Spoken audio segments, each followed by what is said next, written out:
Wait, that's perfect timing. The music just went down. It died on its own. Oh, there it is again. Okay, sorry.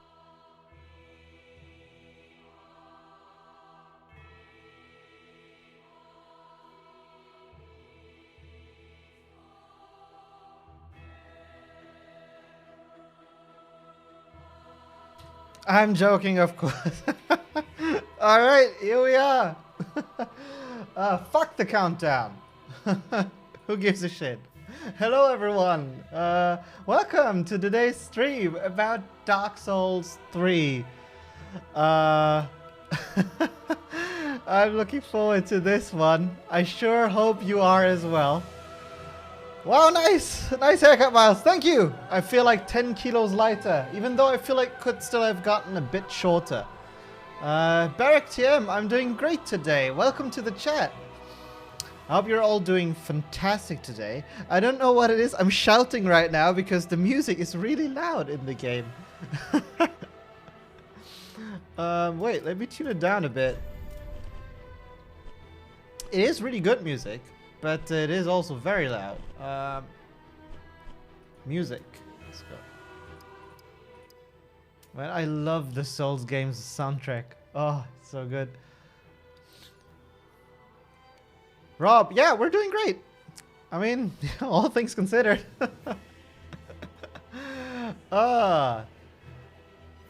Swift Pro, thanks for the follow. Rapunzel, welcome to the channel. I hope you're not the one from the Blood and Wine expansion for Witcher 3.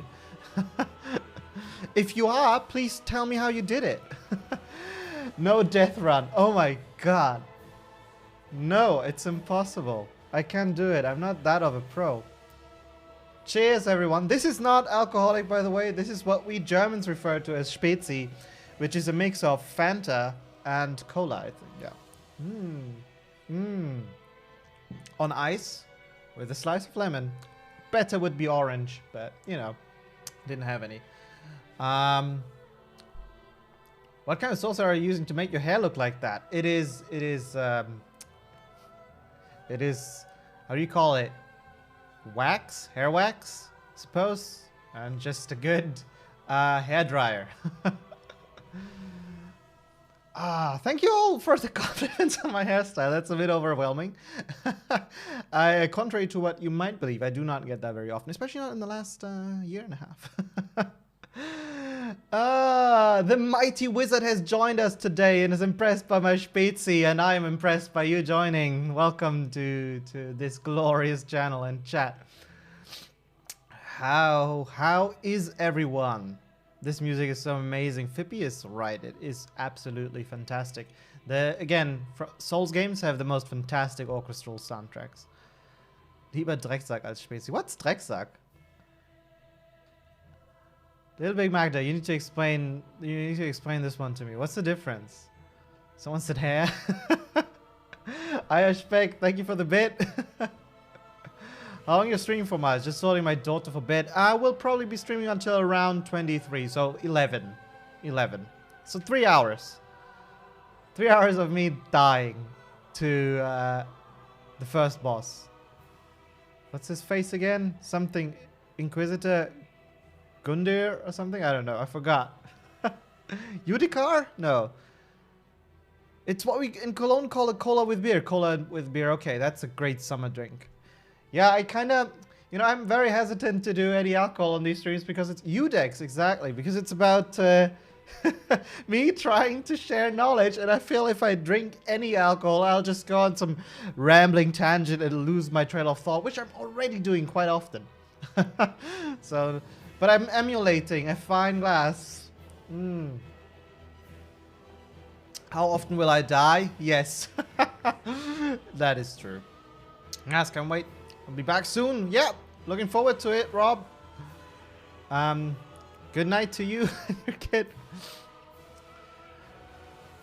Barrack TM about the Bloodborne stuff. Yeah, I actually really want and will eventually stream Bloodborne. I would have loved to do it today, but I realized I don't have a capture card for my console. So I need to sort that out, and then we can do more console games, right? Including Bloodborne, for example. And many other console exclusives. Elsfig, hello. Hello, welcome to the stream. I hope you'll have a great time. What build or playstyle are you going for? I don't know yet. I'd probably go for something that is a bit easier because remember, we're trying to learn about the level design. If I just keep on dying for the entire evening, we'll probably be entertained. I will be frustrated, but we will have learned precious little, except for me being bad at games, which I'm trying to prove wrong today. Having said that, Dark Souls is not really the franchise where I got into contact with the Souls game first, right? That would be Bloodborne. That's the one where I'm... Oh, it's the only game I actually have a platinum trophy in. And yeah, Sekiro is also one I still need to finish, but I also really enjoyed the combat in that one. Dark Souls, it's always a bit slower for me with the whole blocking and all that. I like the agility, although I can play that in this. It is so much harder. Alright, what do you... You totally need to do Persona 5 Royal when you have a capture card. I'm kind of playing it right now, and Persona 5 is like one of these sleeper hits where I did not know what a Persona game was. I had no clue. I only saw this on Reddit being big and people be excited about it. So when it came out and I saw the reviews for it, 90+ score, I just went and bought it. Actually, I had it delivered, right? Without knowing what genre it was. So I just put Persona 5 in the disc and I started playing and I realized, holy shit, it's a JRPG, and what a magical ride it was. I fell in love with it so hard. Though I'm not sure if it's a great learning opportunity when it comes to level or or level design or game design. I mean, we can certainly take a look at it. I think the whole loop of how they use time as a resource might be something interesting to take a look at. There's always something awesome to learn with any game, really.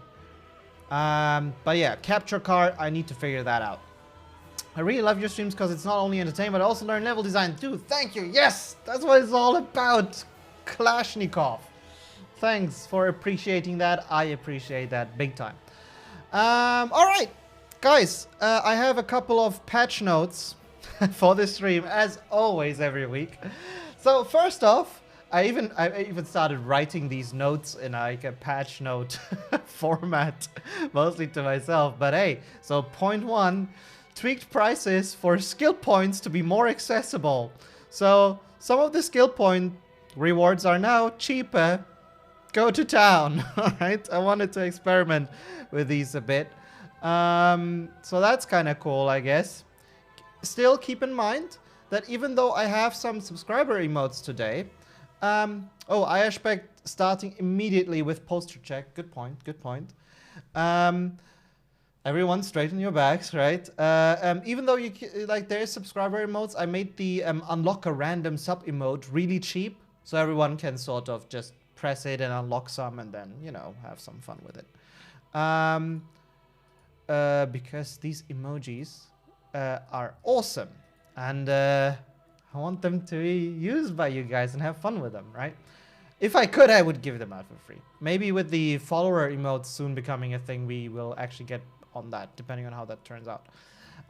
We also have a new emoji, and we tweaked some of the existing ones to be a bit better readable. So that's really cool. Actual sort of UX design being applied here, because we noticed when they were on their smallest version, they weren't all 100% clear, so they were cleaned up a bit. That's cool, so they're more understandable. The subscriber badges are still coming. They are happening. Hopefully soon.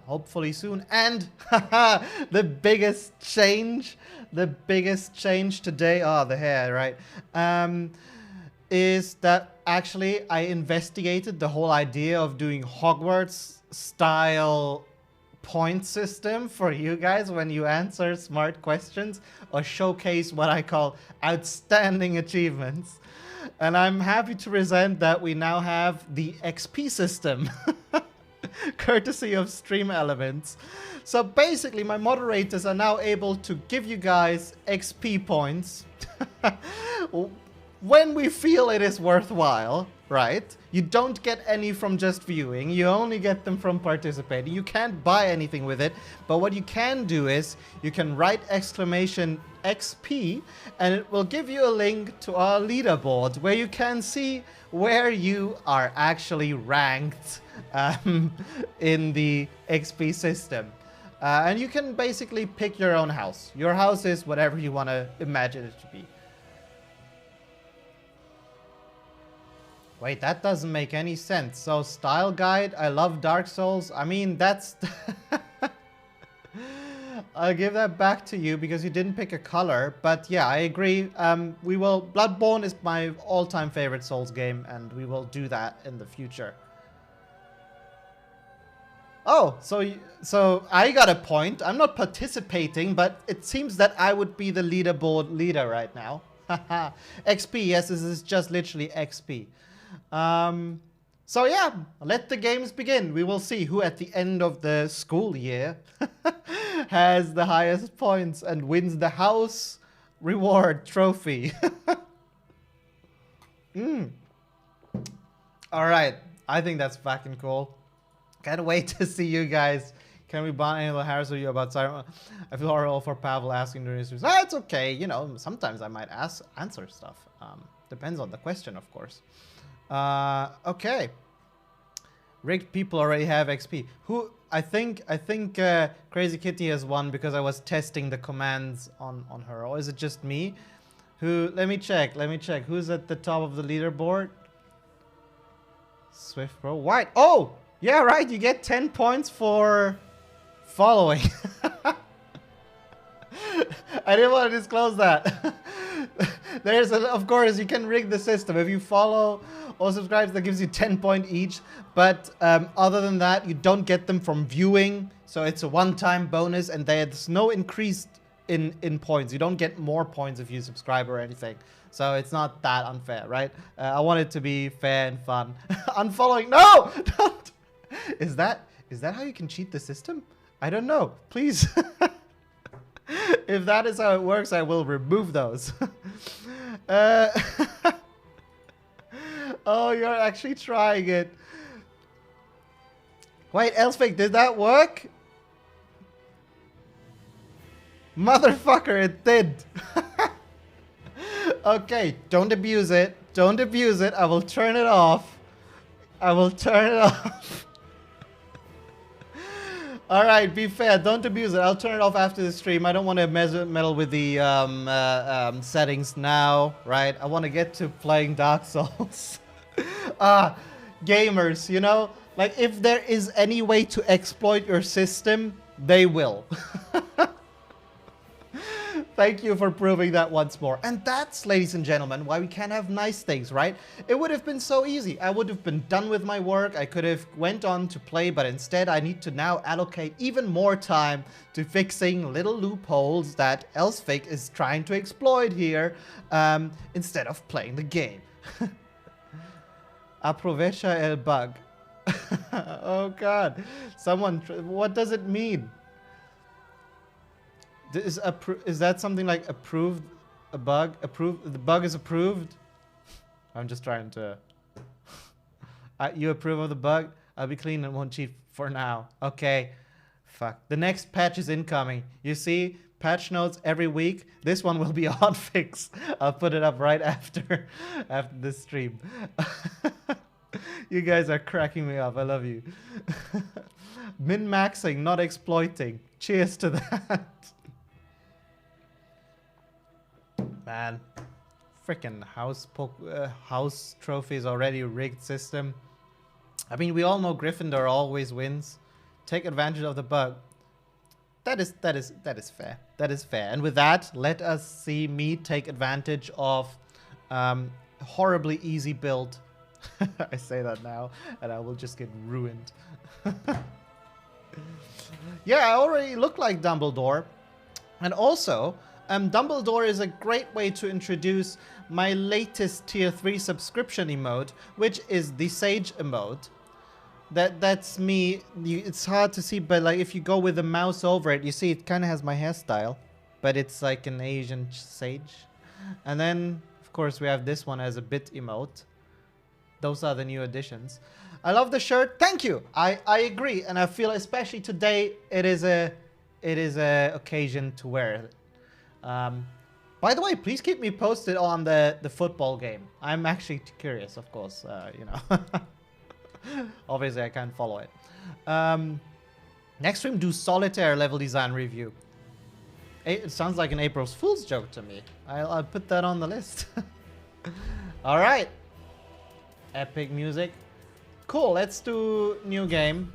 Let's do new game. Let's do new game. Yes, indeed. Yes, indeed. She knows it. It is called Lothric, where the transitory lands of the Lords of Cinder converge. The toasty mode is being made right now, Mirosi. But I did saw the guy with the toast virtual character.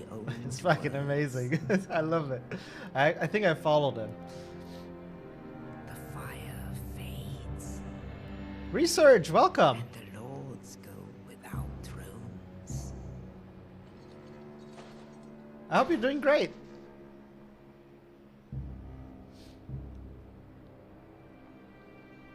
Oh, congratulations! I hope you didn't get one of these that will fuck you up today. Otherwise, get well soon. Mine fucked me up the first night, really hard. Okay, that's the one that's kind of on the second shot, from what I've heard. The old lords of Cinder from their graves.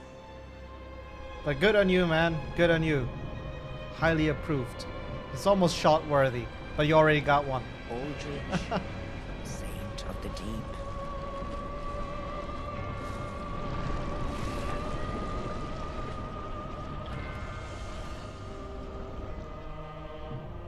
The Discord. Oh boy. We'll see. We'll see. Let me check. Legion. Abyss watchers.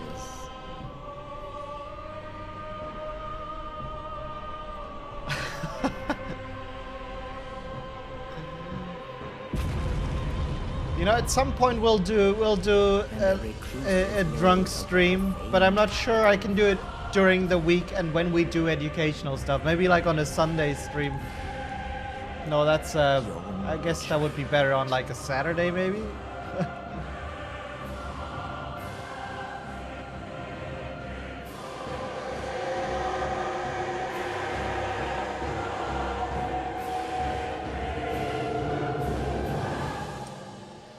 You know, my past experience has shown that at least it's not as easy. The lords will abandon their thrones.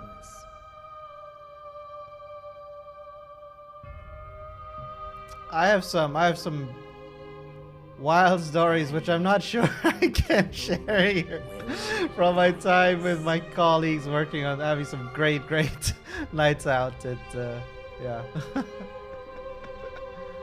Nameless, accursed undead, unfit even to be cinder.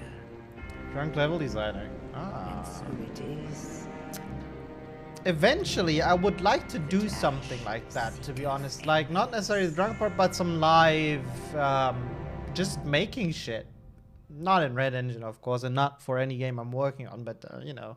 I've been looking into Unreal 5 a bit to broaden my horizon with, you know, that being a potential goal. But I can't promise anything yet because it requires a bit of time, you know, for me to invest and learn the tools, right? And then perhaps eventually we'll make a scene.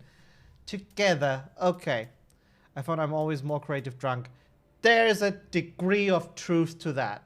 Without promoting, you know, alcohol here, but it is something that can get the juices flowing, if you catch what I mean. All right, guys. Name suggestions for my character. I will pick the 5th suggestion. So you go now.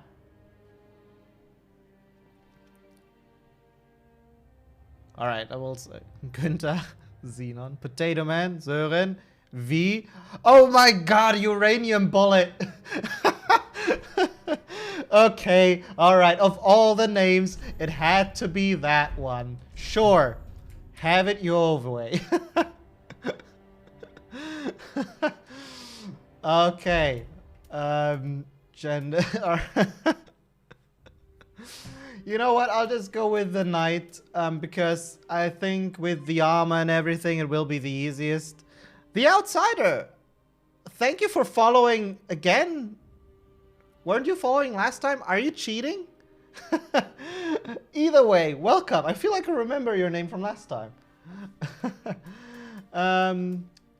Thanks for follow, nonetheless. I appreciate it. Yeah, so I'm going to make it a bit easier for myself today. But really, I also want to talk about the level design and not just spend like 10 times trying to kill the main boss. Not cheating. All right, excellent. You're right. You're also writing for the first time. My bad. My apologies. Welcome. I was saying not cheating because we have this point system now.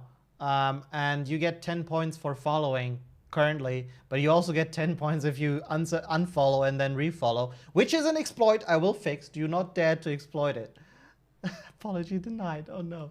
Okay, well, I guess we have to live with that now. This default face kind of looks like a colleague of mine. But that's cool. I should point that out to him. Okay, so I will keep the rest. What is this? Class, night? Yeah, let's just go for it. Let's go. Can we just place a random number? What? You have to go with him? I mean, the outsider.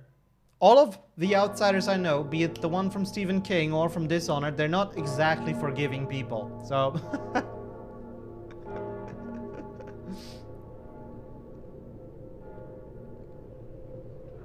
was not meant to be an insult, research, but now that you mention it...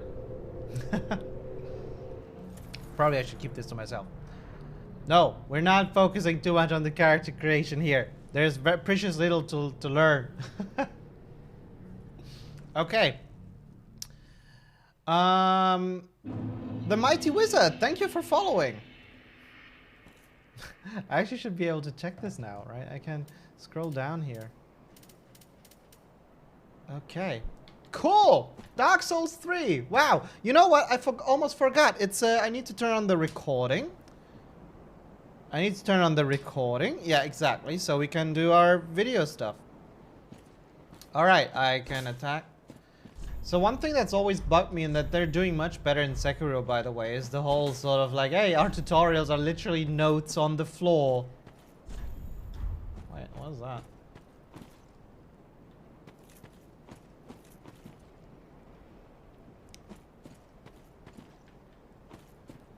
So I'm not gonna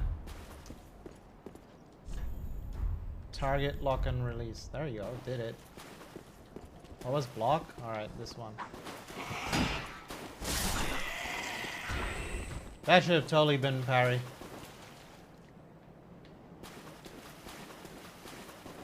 You know, it's a bit unfair. I actually feel like if we ever do Bloodborne, I need to have a guest with me who plays it, who has never played it before. Right? Because if you've played From Software games, you kind of get like, you get into the rhythm, you kind of know where to look and how to move, right? But I'll try to explain today, actually, how they use their powers as level designers for evil. To make to build traps that the player falls into, and to punish them for being cocky, and through that, learn how to play the game. Which is, every Souls pro will confirm this. Souls games are best played if you're being careful, right? The people who rush through a level, they will die and fall, unless you're speedrunning, but then you're a different breed. But generally, you know, if you're talking about regularly playing these, you die as soon as you get cocky and as soon as you move too quick. Which I feel this guy was a bit of a lesson of. And I'll talk about that in the recording. Let's try to get a bit of the game done, right? And then we'll get to the recording, and then we try to see how we continue.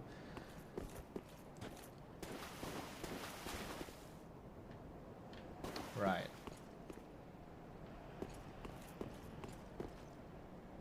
Does he actually move closer? Okay. does he trigger? I almost want to play this again. Oh well. This is for... Alright, critical hit. Ooh. Wow, I didn't even do it. Alright, Miles gets stuck on the first boss because he gets cocky. So here we have another one of these examples. But it's almost unfair because I kind of know the traps, of course. However, I will still try to explain how they are set up and how they work. We're not gonna do the little boss dude over there because I'm not feeling confident enough in my skills. Let me get to the first boss. Actually, I wanted to do the first area after the tutorial. That's the one that I was sort of aiming at for today. So that's why I'm rushing through this a bit. Oh, awesome view. Because I feel that castle area is... I forgot which castle it was. I feel that is a cooler one to look at. Yeah, the high wall area is much better in terms of... Exactly, that was my thinking. Look, I could jump down, take these guys from here. But I also should get the lantern, of course. Alright, let's actually do it how most players would do it. Ooh, I accidentally did a kick. That wasn't intentional. Ah, is there such little chance that you would actually go to these guys? Ooh, alright. That's what happens when you don't have stamina. Oh, there's... How has none of them been... How is my parry timing so off? Meanwhile, me never playing Souls because I don't see the appeal. I will show you exactly where the appeal is once we talk about the level design. But having said that, Bloodborne is again my jam. How do I sprint again? This was the one part that's actually shit. Oh wow, how do I jump again? Wait, was it this button? No. This? What the fuck? How do I jump? Oh, this button. Shit. Alright. Well, I didn't want to have that anyway. Oh. Oh, okay. That... Alright, okay.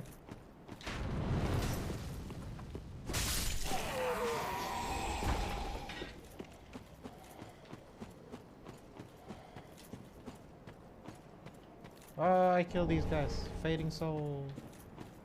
And I feel like there were some dudes down here, right? Yeah. Aerial attack!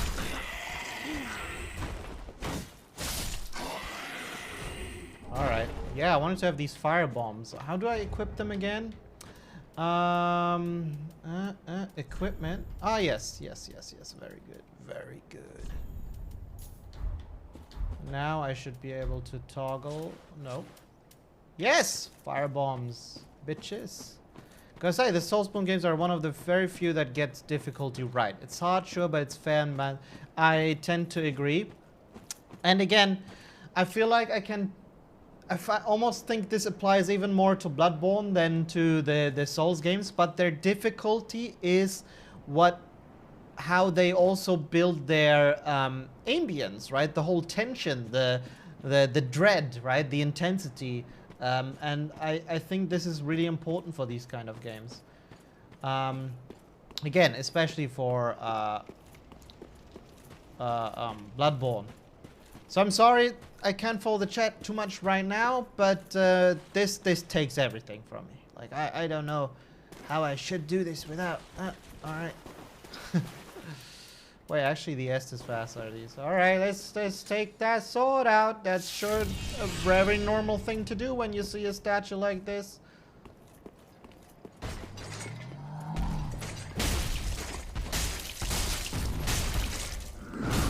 Oh, fuck, man.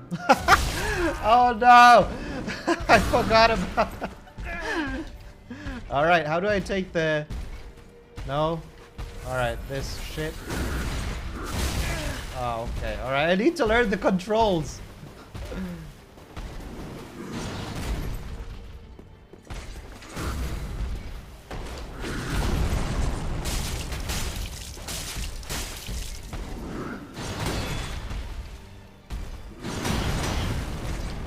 man.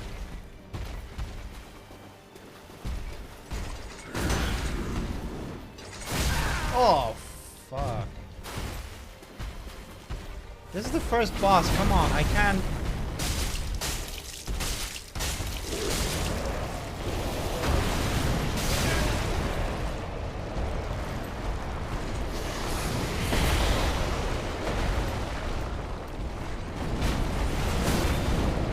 Wait, isn't this? Ooh.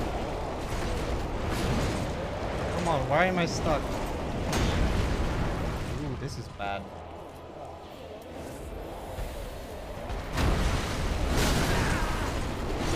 Oh my god, I want to use the fire bombs. They do nothing. I thought they were effective. I was cheated. Alright, okay. Focus, Miles. No! Alright, the fire bombs turned out to be a fluke. I will say this. It is even more embarrassing because I did one test run for this, you know, before I started the stream, and I actually did it first try. So now, of course, to be all fair, he's probably the hardest tutorial boss from all software. Well, you know, let's do it again.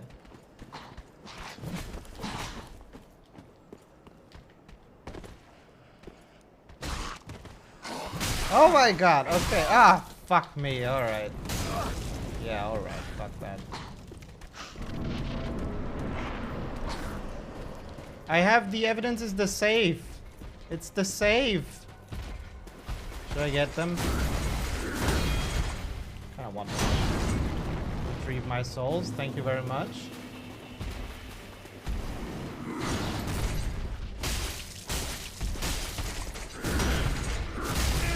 Okay, I think with this guy, triple attack is probably too much at the...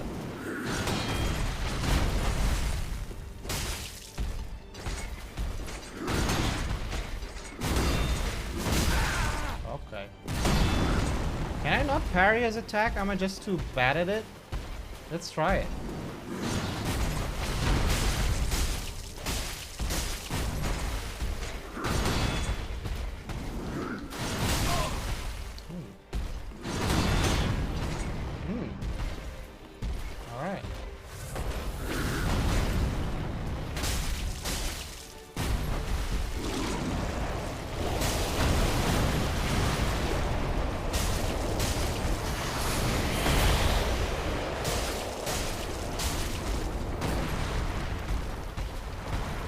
No, I'm gonna get behind you no matter what.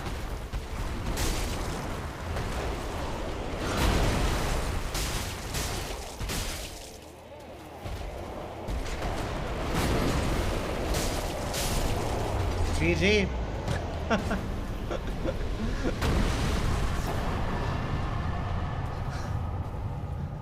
Alright, see, there you go. That was the first try. The first one was just to get the steam out. I wanted to make you feel like I'm not that godlike at this game.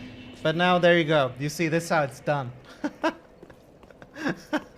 Yes! Alright, okay, I knew it! If I hit him with his sword, that would be his weak spot. Okay. Let's just continue on. Let's just continue on. Empowered by this amazing run. Look at that.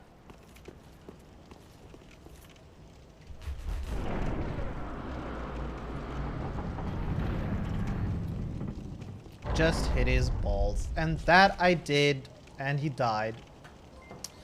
Oh, Hazanos is rating us with 64 viewers. Hazanos, hey, welcome. Weren't you streaming Sekiro? Isn't everyone already tired from watching a Souls game? Oh, you're probably doing it much better than I am anyway. Hey, Hazanos, thank you so much for the raid. This is the greatest opportunity to plug her, by the way, also. In case you are not following her yet, she did this with a dance mat, right? The thing that I'm struggling to do with a proper controller here, she did with a dance mat. So, you know, like, that is clearly a much more skilled person than I am.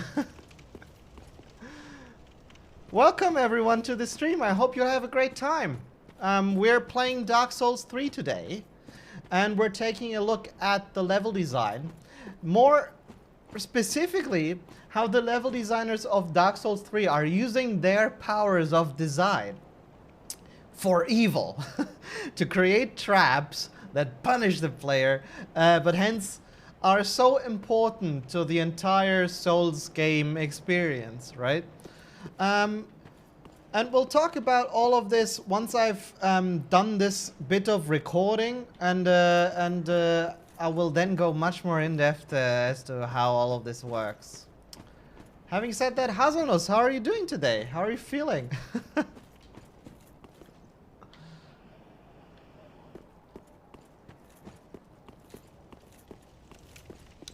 I just did the first boss on first try.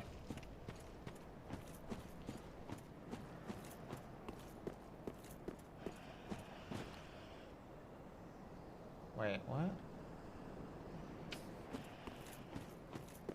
What happens to these? Do they get up? No.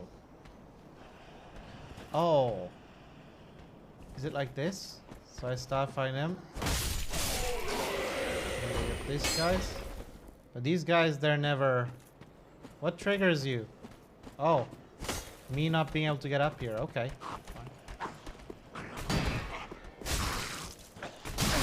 What? What the fuck? He withstood my amazing sword attack. How is that possible? As a viewer, I can confirm first try. Yes, Danya. That is true. That this is. See, my viewers are agreeing with me. Me waiting for the lesson on Dark Souls doors. A bit tired. I got my vaccine today. At least for a shot. Congratulations. Good on you. Good on you. What triggers me? Loud children. Fair enough. That is fair. Wait, wasn't there like a strong dude around the corner? Oh yeah, there was. Let's try it. Oh, maybe I should awaken Firelink Shrine first.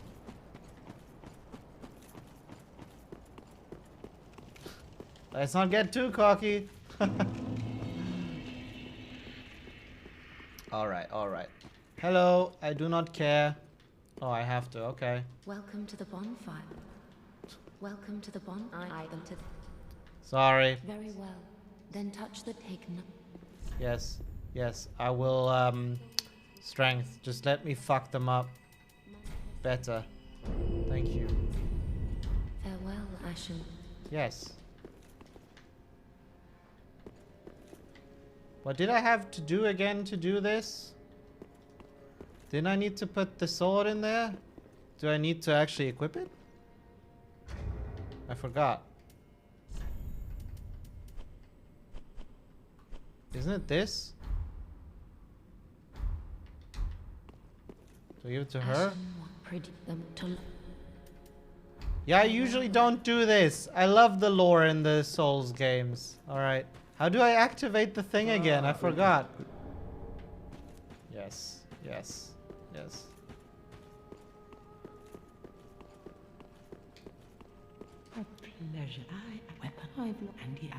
Honestly, I forgot about most NPCs being in here. Crazy. Well, I am as a you let me. I am. I love Andre. Project. Oh, there was. Oh, okay. All right, my bad. Oh yeah, there was. Of course, I knew that. Clearly. By the way, I forgot about this. So, wow, I can't. Where's my mouse? Sorry for everyone. Why can't I alt tab? Why can't I alt tab out of this? Ah, there we go. Poster check by Kalashnikov. It's been a while back, but you know, it's important. Okay, so we do this. Get more flasks. And let's do the first area. Wait, do I travel from here? Right. Come on, come on, come on, come on. Do we get points for answering that? But so many of you answered this. No, you'll get points for answering level design questions, of course. Jeez. Does the heaviness of the door represent the heaviness of the level designer's burden? Absolutely. Absolutely. I'm glad you picked up on it. Okay, so here we are, new area. I'm going to stop the recording and restart it again just so we have 2 video files for easier access. That's smart. Look at me. Ooh, it's another one of these. And let's do this. Let's go for it. Let's go for it. Let's learn about the level design of Dark Souls 3. Da, da, da, da, da, da. Okay. Fucking awesome. I love these names and everything popping up at these points because it always feels important. These guys have a very strong Bloodborne vibe. The guys on the trees reaching for the eldritch ones.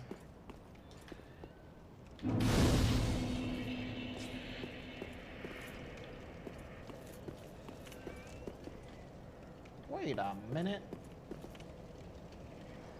That's a dead dragon. That is a dead dragon.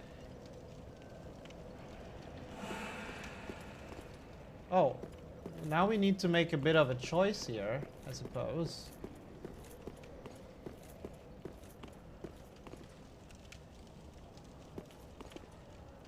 Oh, that's the area with the dogs. Nope, I don't like them. Let's do these guys.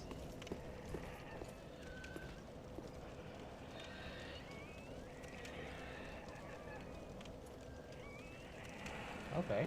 I mean,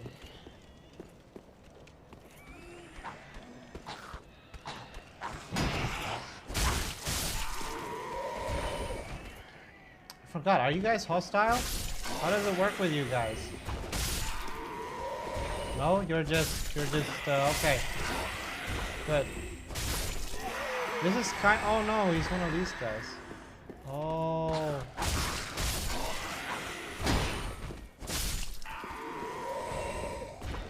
Right.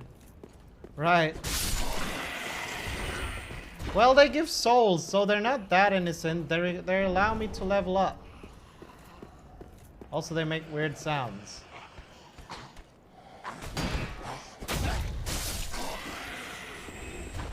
So, all right, killing it says, "Wow, you guys are you're really rooting for these weird dudes, right? Let me show you. Is this what you're so fan of? Such fans of, huh? If this is what you like, why don't you go and marry it, huh?"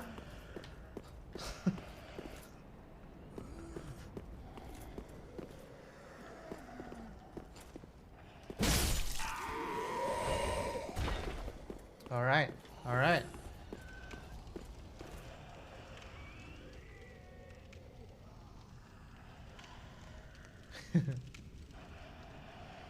Let's fall for it.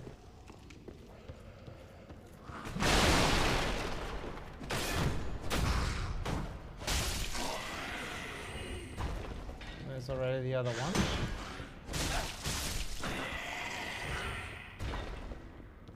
And we have a bit of a tease here. Raphael, thank you very much. Thank you for the subscription. Fucking awesome. Really appreciate it. For you, I will die one time. Next time when I die, it's for Raphael. There we go. One thing at Dark Souls bothered me a bit. You really can see at first glance what a boss room is and whatnot. It's okay. Yeah, I think most Souls games have that. Even Sekiro still has that to a degree, although they have more bosses, right? Even these regular soldier types, but still, with the big boss arenas, like the, I don't want to spoil anything in case you haven't played it. You can tell. You look at it from the top down, like, oh no, if I jump down there, it's gonna be me versus a boss, is it not? Okay, so we cannot continue elsewhere. That is cool. Is that information I can act on? Yes. Damn straight, I can.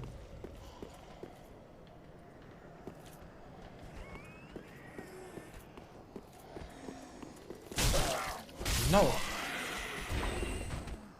It's a dead dragon. That is truly saddening.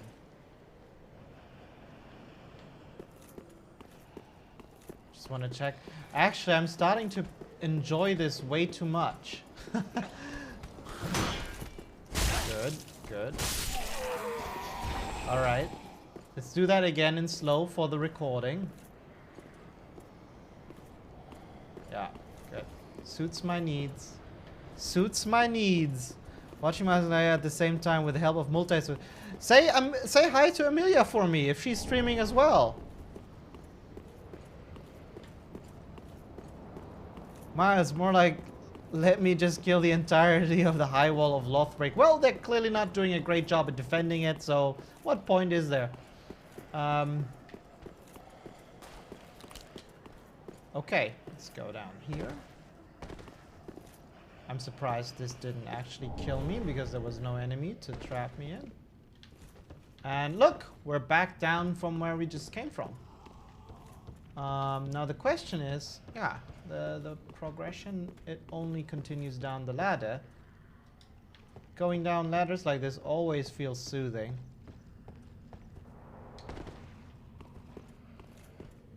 Oh, is it? Do I remember this section? The good thing is I remember almost none of it. I only played this at launch and then finished the game and that's it. Oh, this section. Yeah, let's do that. I'm gonna do all the mistakes.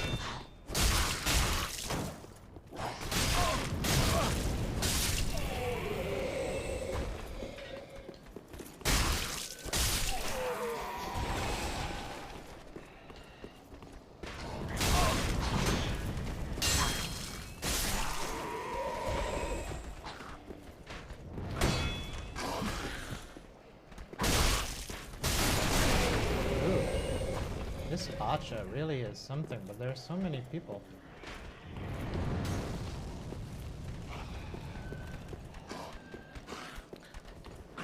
Thank you for sharing the regards. Alright, you know what? Now's my time. Okay, it isn't, but this is okay too. Adapt and overcome.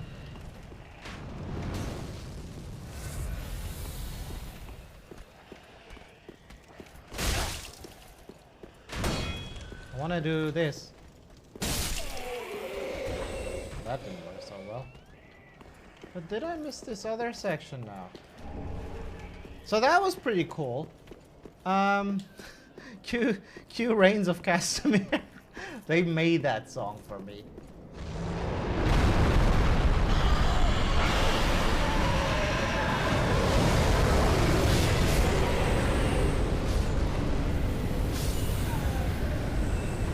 Yeah, that works for me. I'm okay with that.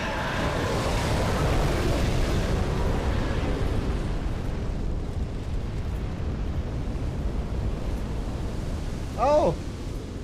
Nephiliax! Hey, welcome to the stream! Yeah, okay, calm down, dude.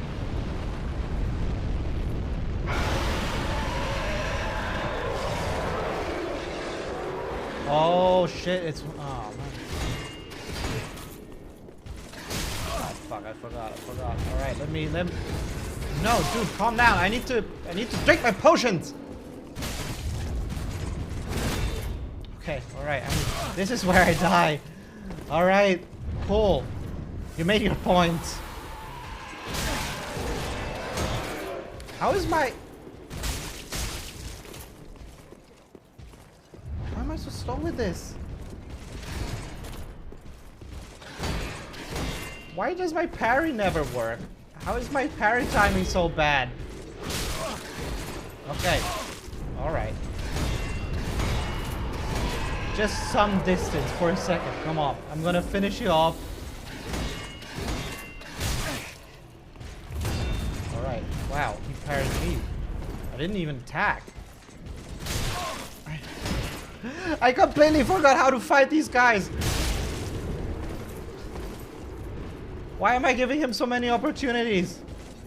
Fuck you.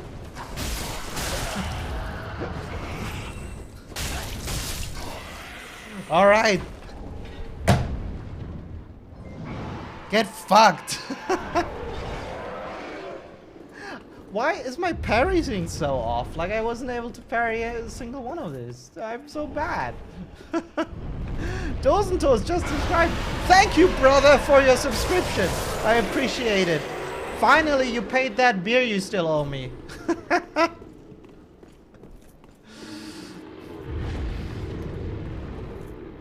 Oh, really?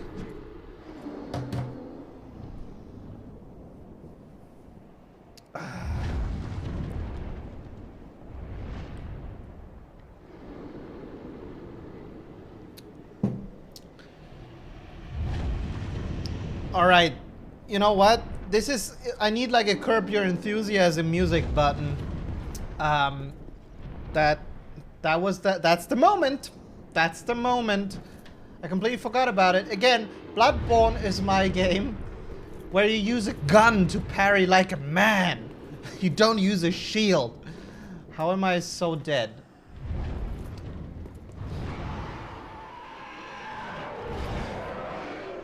All right, Hazelnuts. Enjoy. What? Prime is paid with my credit card? For fuck's sake. Dude, okay, calm down.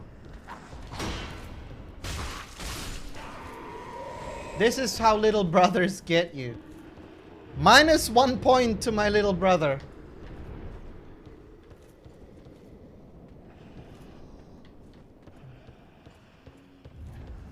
You say that now, I'll check my statements after.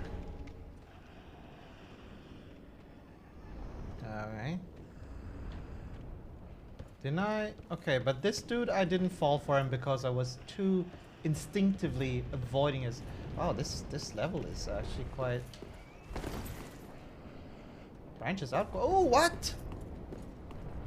Wait. Ah. Raphael.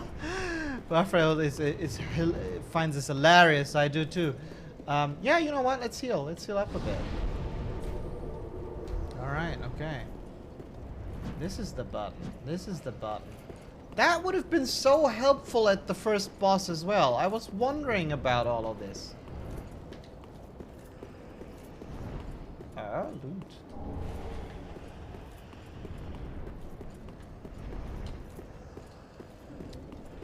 Alright.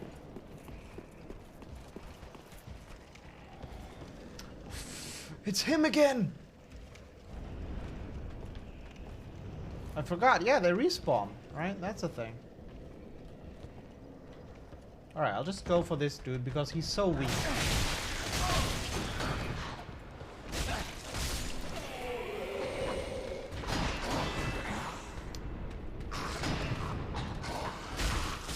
Wait, there's more.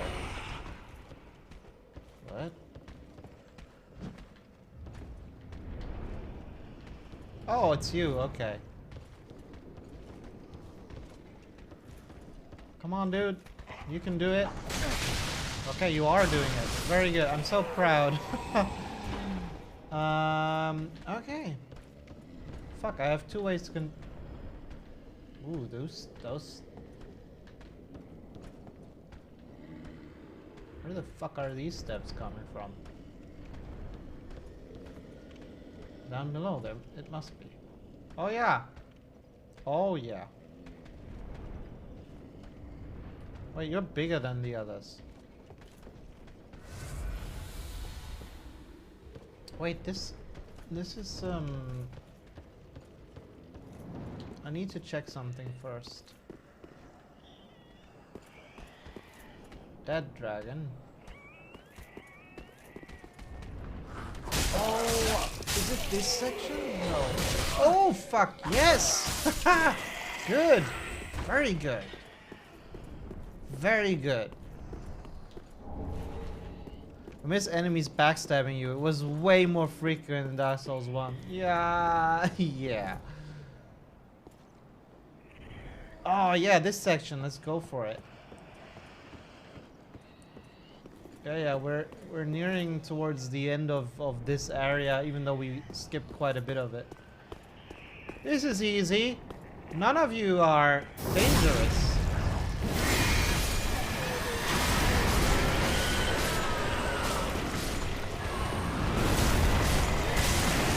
Oh my god, yes.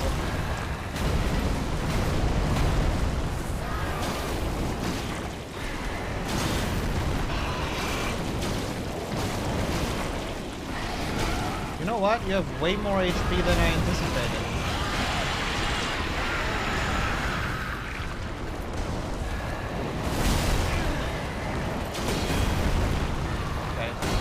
You know what? This rooftop is not big enough for the two of us.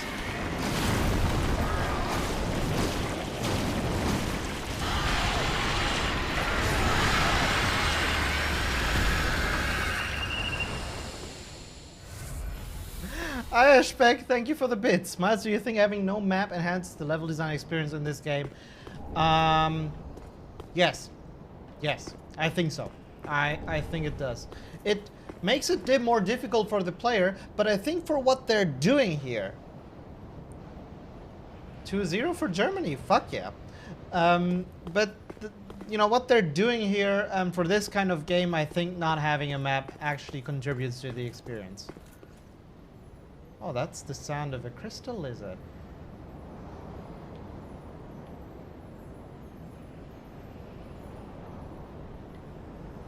I don't know where it is though.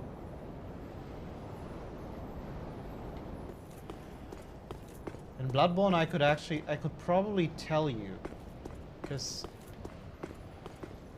I remember a great deal of that game. But this one, not so much.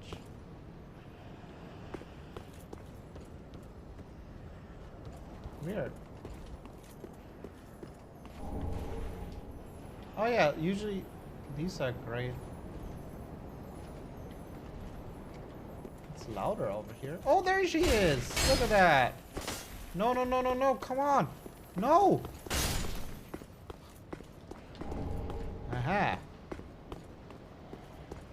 Well, the game starts in 3 minutes. Yeah, wasn't it at 9? Are you trolling me? This is good. I enjoy this. Oh, that means I need to close my windows in a minute or so, because probably it will be pretty loud with people cheering and all that stuff.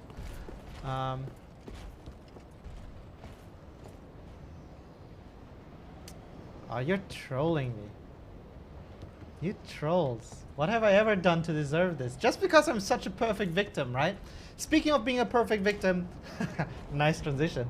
I actually remember this section. Let me show you.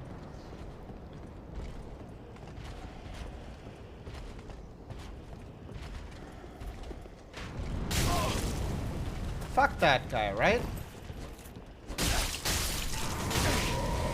Oh no, fuck that guy.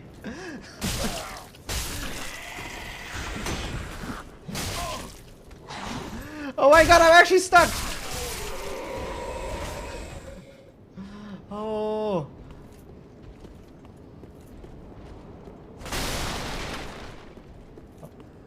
What are we betting on the game today? Now I have to say it will be 2-0 Germany. Because otherwise it will be even more embarrassing. I love this section, it's so horribly mean. At the same time, where does this lead to? Ah, this is where it just came down from. Oh, was this the other section that I really liked in this level? Oh no, motherfucker! I'm not ready for this. I have no.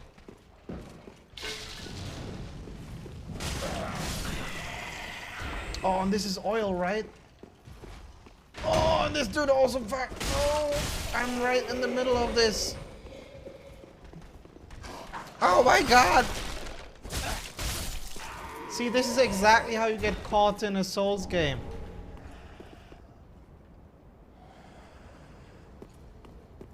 It's almost so bad that it feels like a great idea to actually show this section again to you. So these are oil barrels, right? Isn't this like the room that if she set it on fire, I'd just die?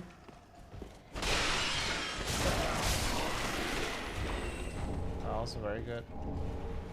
I can't fight this dude inside of here. Or can I? No, we parried each other, but I died. This is like the anime, you know, trope where two samurais are running at each other and then they're cutting through each other and they're both standing, and then when one of them is not sure who wins, but then one of them just falls, and I was the one that fell. Okay. I want to show you that again real quick, though I don't 100% remember how I got there. Which is mostly me being, you know, occupied with streaming here, because otherwise... Oh, shit. Otherwise, their levels are actually laid out relatively nicely so that it's easy to kind of follow along. Alright, yeah, see, there we go. Oops, hello.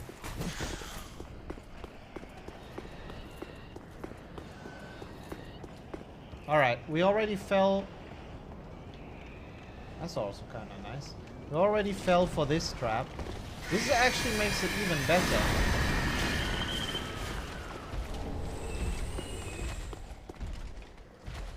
Oh boy, he's up there, right?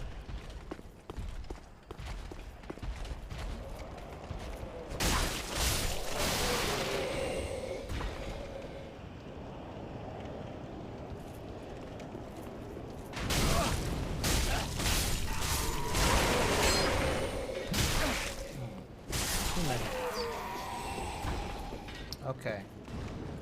Alright, cool. I want to fall for the trap on the left. Let's heal up. I'm exploring this. I fight this dude.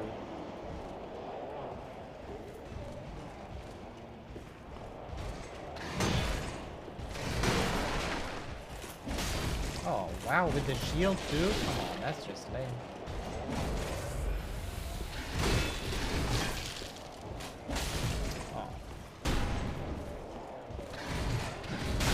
Which is the attack that I can parry easily? This one? Oh, that's the shield bash. Okay. Fine. Okay, I'll die here. This is not how I fall for that trap. Motherfucker. Like, this is impossible. I can't proceed easily with this dude being here. It's if the designers wanted this to be a test of sorts.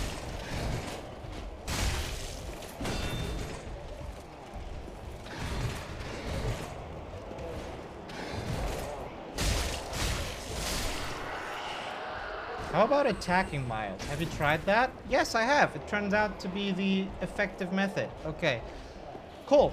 So if I've started playing careful here, I defeated this guy. I'm be like, oh fuck, wow. I didn't flee into this room because I'm smart like that. That would have been a whole different can of nightmares I could have opened up, right? So I look out here, I'm like, oh, that dude, right? So I attack. I run for him.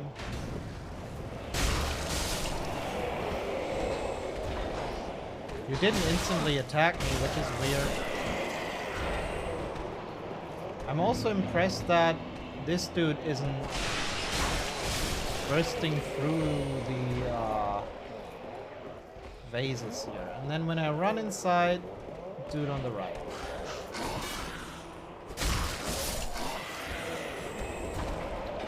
Okay.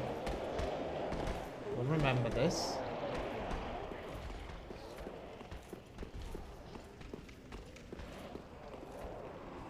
Where is that room with all of the explosives? Ha! I almost fell for the trap. Look at what my point is, which I will make often, right?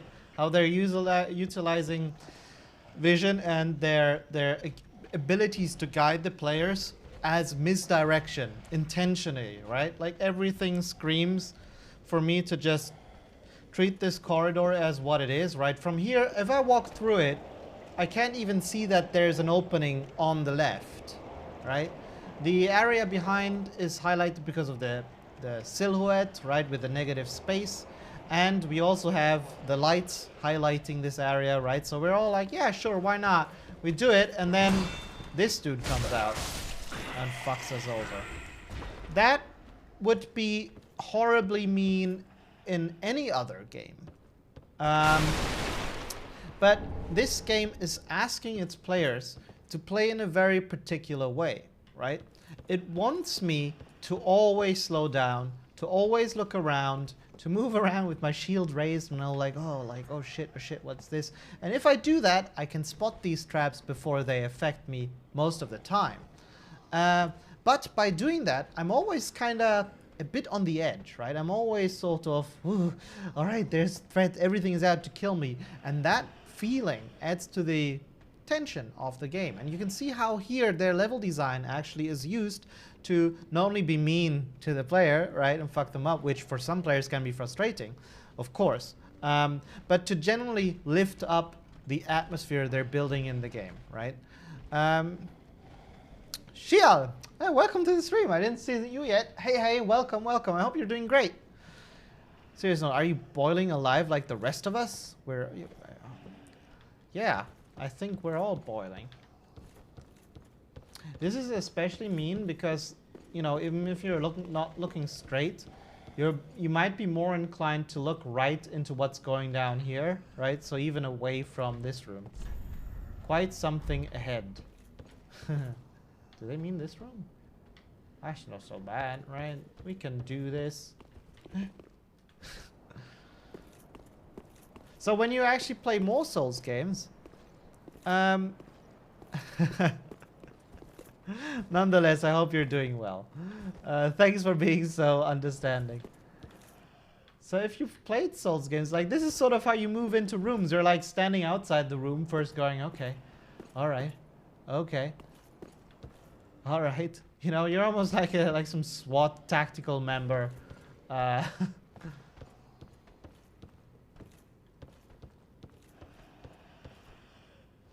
See, and if you do that, you can actually spot the enemies before they become a threat. Now this, I'm not sure.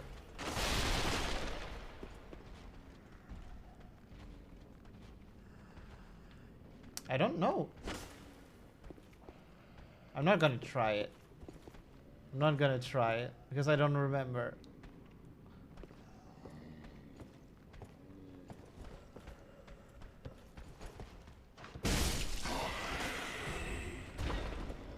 By the chain on the side of the chest? I didn't know that. Oh. Yeah, so if it's a chain, it's a mimic. So I made a good choice here. Because I vaguely remember I might have died here for my first time playing it. So, you know, if you've played Dark Souls, a situation like this will also be something that you need to check off some boxes before you jump in, right? And that usually means you don't, you know, like this, while there might be some inviting opportunities for me to do some top-down attacks, right? Really what I should be looking out for is some hidden enemies. And there's the dog. Sometimes they're out of view.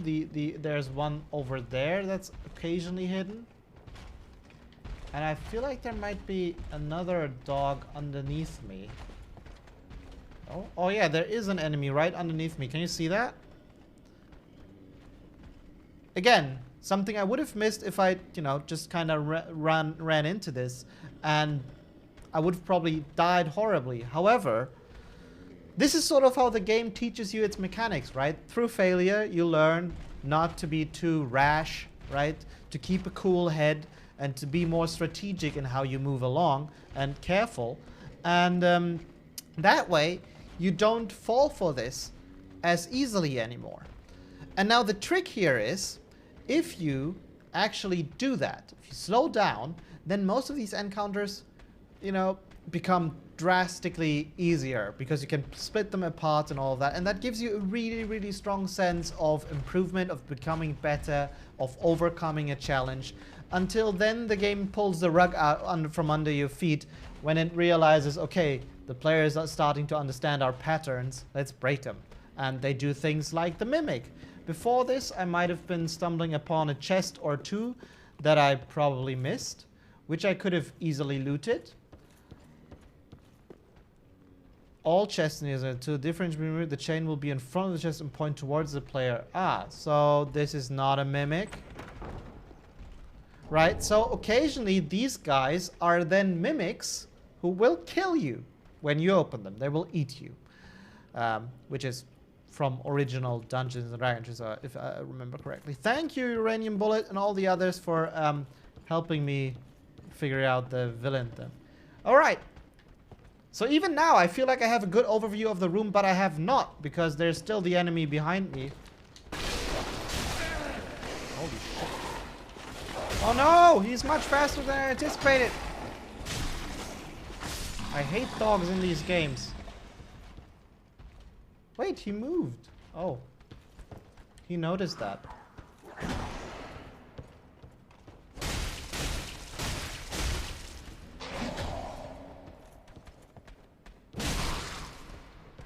Wait, oh, he's still alive. That was...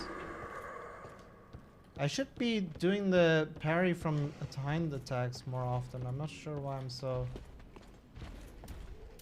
Wait.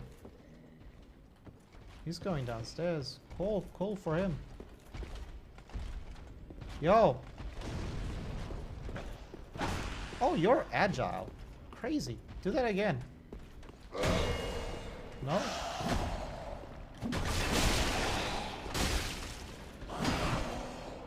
Ooh, I need stamina.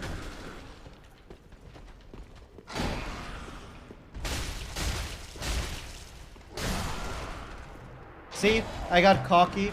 I thought I could get that last swing in. Instantly, I get fucked. Which is a great point, right? It's a great point to make for what I've just been saying. And, fuck me. Alright, so let's...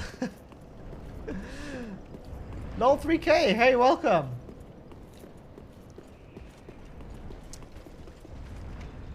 I'm okay with dying these deaths because they validate what I say.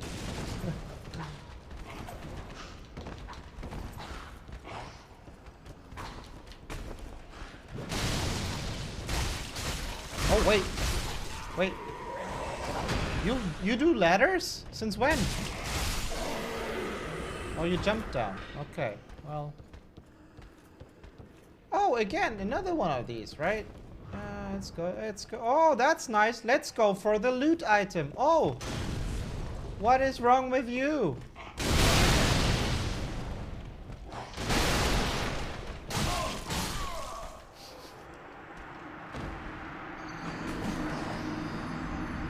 Low 3K, that's fine. I hope you still enjoy it. You had it right. Just wanted to say that we split these things up between us.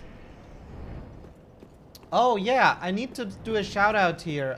So most of the emojis, like all of the stuff for my channel here is being greatly helped by and mostly done by my dear friends Kelly Coon and Crazy Kitty, who are doing an amazing job at making this kind of stuff, and I'm really, really happy with the outcome so far.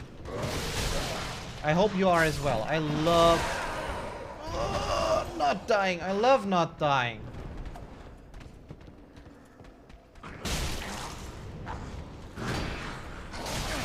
Oh, wow, wait, dude. One at a time. Calm down.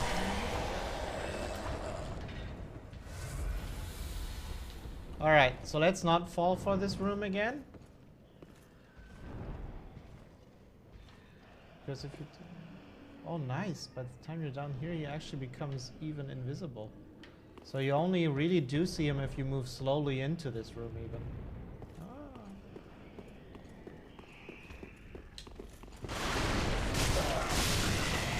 And one thing that's so treacherous about it is that these barrels here, these are explosive. So the grenade he throws, and that's what caught me from the backside, right, is are blowing up the entire room.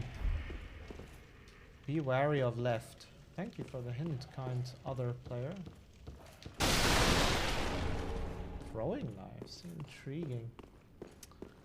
Let's not be wary of the left.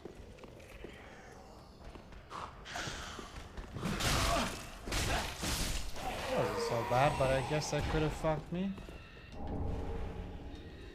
Nail breaker.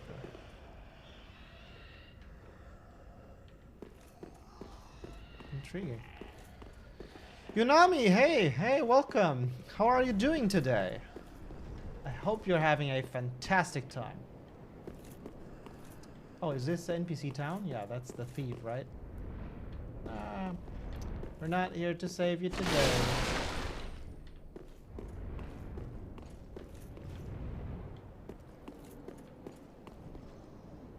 Oh, I love this. This is something I really like in Souls games also, how they always sort of, like it doesn't always feel like you know where you're going, but there's always moments that allow you to tie back, you know, like to the spaces you've come from and to recognize these, and so you understand how you're moving around the level. I've been saying this on and on and on, right? And gives you much better understanding of how the space works, while giving you a sense of progress. Now this is a dead end, this seems, so it's mostly for this NPC interaction. I just found so basically I went down an optional path by going down one more level than we usually do, and I got into a bit of a bonus section, if you will, here from climbing down. Nice little reward for exploration. There's a door over there, which is locked. I vaguely remember that being a possible shortcut.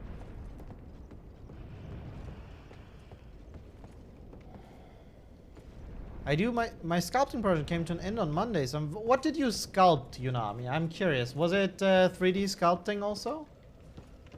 Or was it actual sculpting with clay? Alright, let's nope. ZBrush. Nice. What were you sculpting?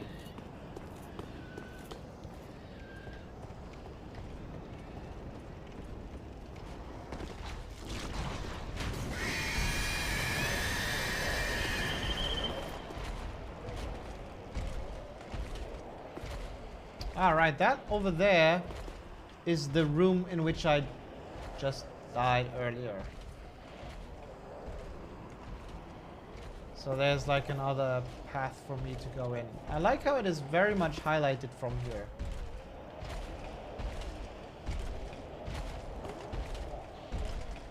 I vaguely remember that when I go down this path, the shit just gets harder and harder.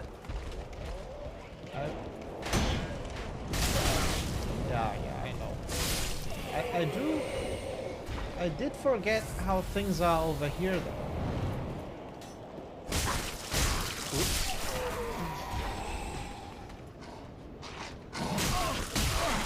I tried it, okay? I tried to parry your shit. An anime character, basically a female Jack the Ripper with a sight. Nice. So like, we're having a problem here. Oh, what? You can't do that? No, that's not cool.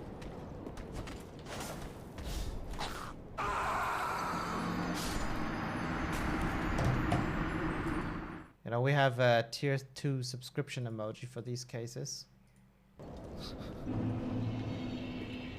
That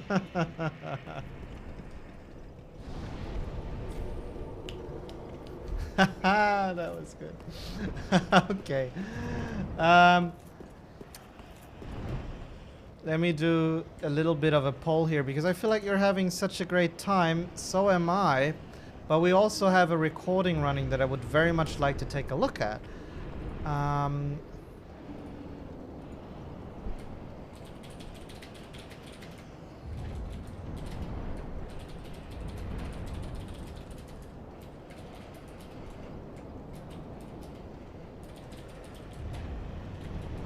second.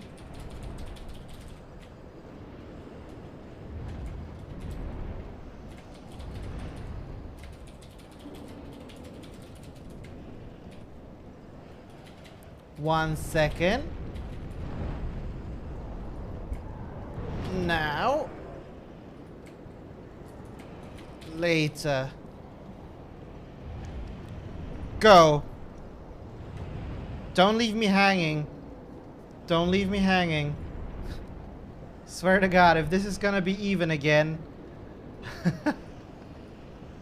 This death was for Raphael, by the way. That was the one that I gifted you. You're welcome.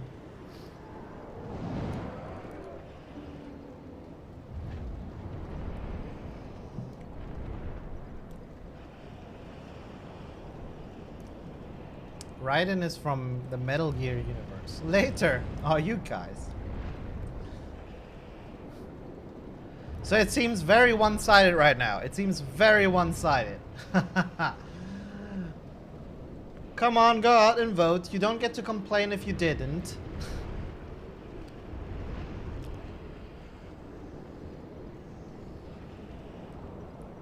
You're not waiting till the last second to change. You are? You are waiting till the last second? Alright, okay. We'll do more gameplay until 10.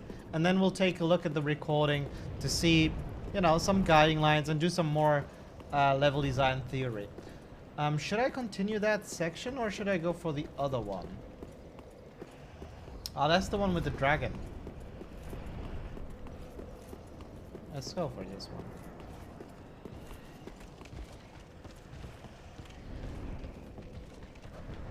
Oh, come on, really?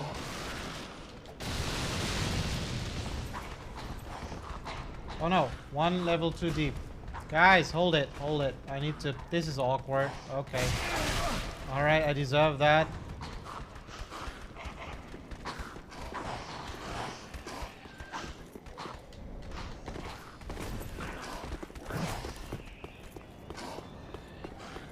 Don't want to have nothing to do with this.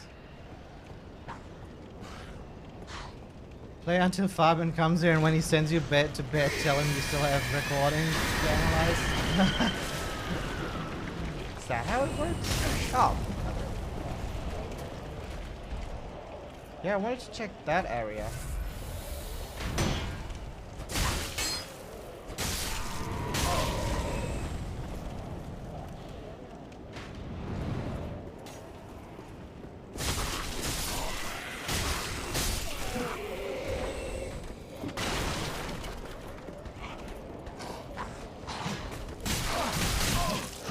He's this dude. Yeah, I forgot. Man, I wish I was good at this. Could you imagine?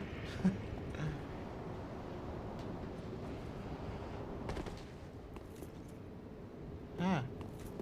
Oh, that's so mean. Fuck you. Fuck you for being alive.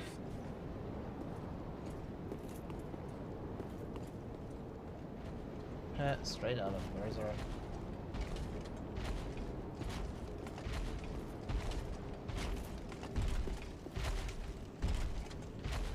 Ah, I wonder if I need to go to that big ass fucking gate over there.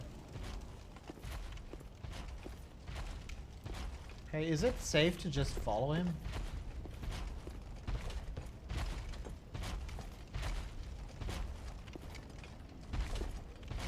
I think he will catch on in a sec. How many will I trigger from doing this? Really? None? That surprises me. I thought at least one dude would have jumped at me.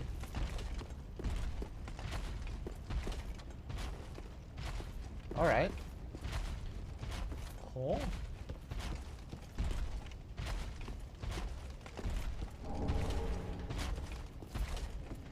I saw that loot on the left thing, but I remember dying here on my first playthrough because I got stuck over there. It's a terrible space to be caught off guard in. Where the fuck is he? Oh.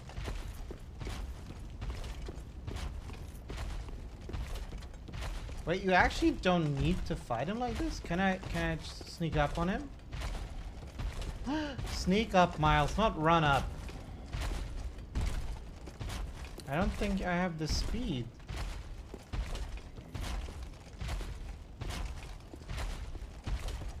Yeah, he'll kill me, right? This dude will kill me, won't he?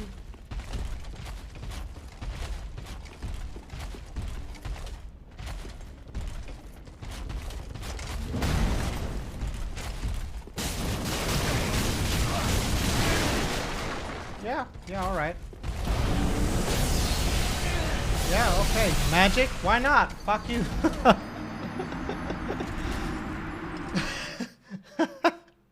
You know, the unfair part was the magic.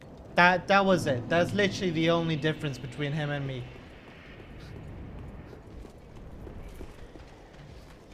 Alright. Cool. Wait. No. No, not both of you! Come on!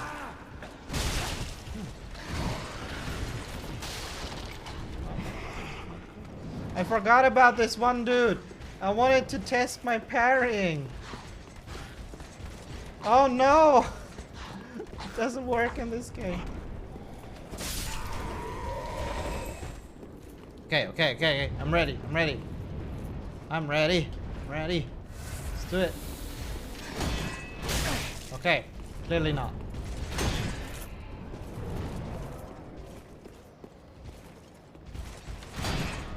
This is not the attack to parry.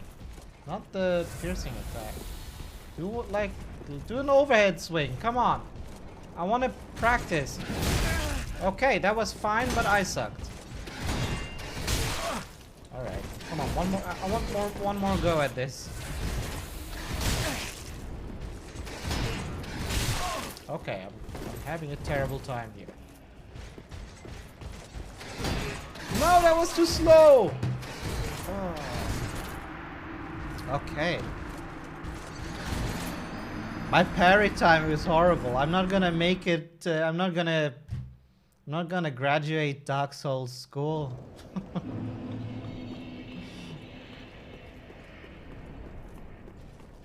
How is it?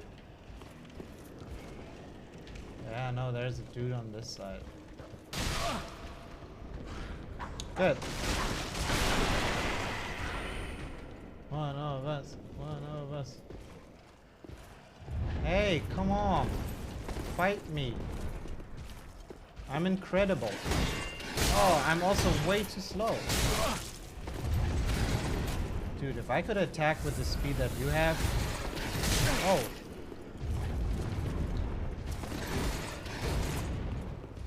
There's an enemy right behind me. I need to be careful. Yes! Get fucked! I knew it! I knew I had it in me! I'm good at this! Yes! Yes! Fuck yeah! Worth it! Alright, that's all I wanted. That's all I wanted out of this. Okay, fuck you. You're not gonna rain on my parade. Thank you for the cheers, everyone. You're amazing. All right. Couldn't have done it without you. Couldn't have done it without your support, guys.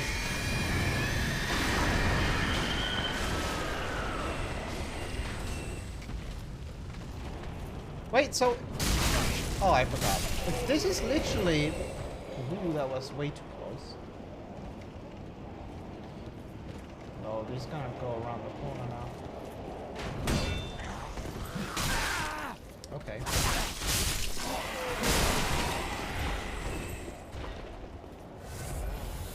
So here's the thing. If this dude is literally the only dude down there, then I can just do plunging attack. Wait, why are you all the way down there? Since when is that your patrol? Here's my time. Here's my moment. Let's do it. Hiya!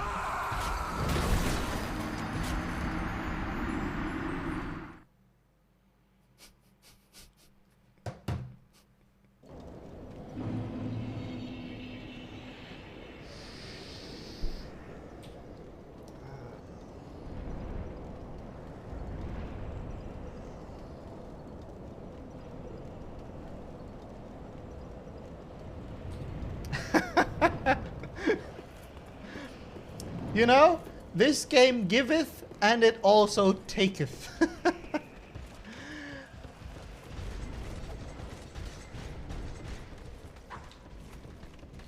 Swear to God, if you hit me, yeah. Channel closed. Alright, pack it up, boys. That's it.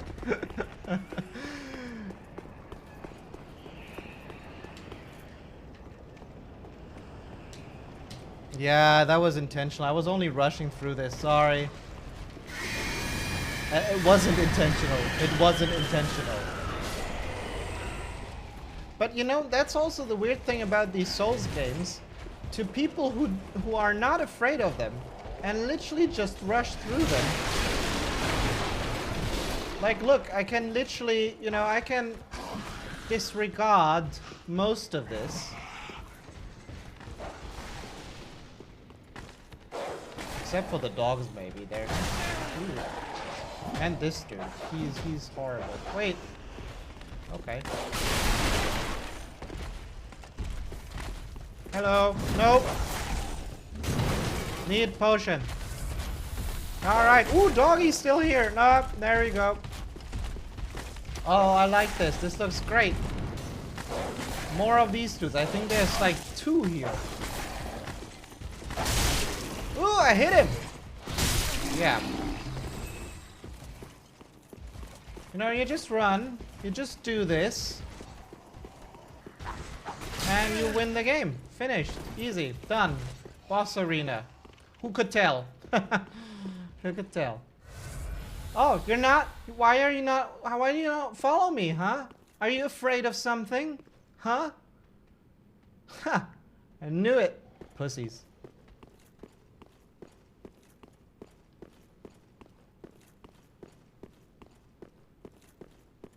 Wait, shouldn't this already have triggered the boss? Oh.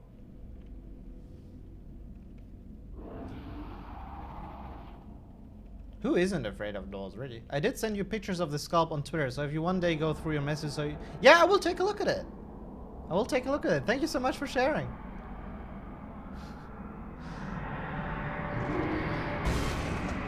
I have no intention of defeating this boss.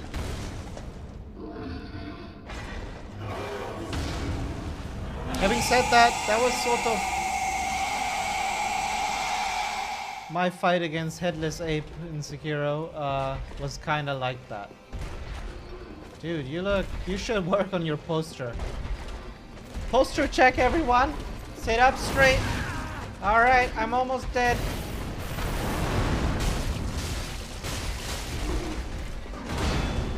Man, I have one more potion, right? This is no dirt, but...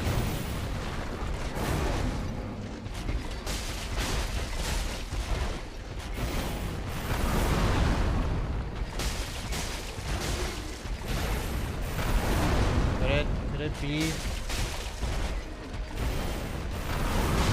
Ooh, no, it couldn't. Oh, that's... No. Oh. Which direction do you need to... Frostbit. Hey, not so bad, actually. I survived longer than I thought I would. Having possibly, if I had some flasks, actually, I might have even done it. You know, maybe. Who knows? It wasn't so bad. Should I try it again?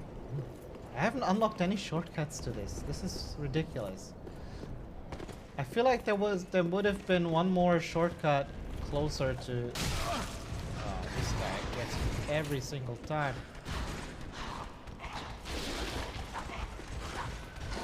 These guys really want a piece of me. Okay, I am... how do I do this? I will sneak by... I want to still show you some of that sweet-ass LD. So I can't just goof around all the time. We need to have a plan, guys.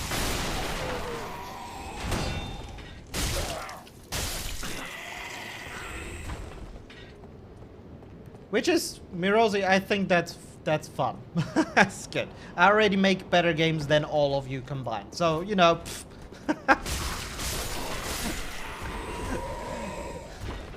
all right. You know, you can have this. There.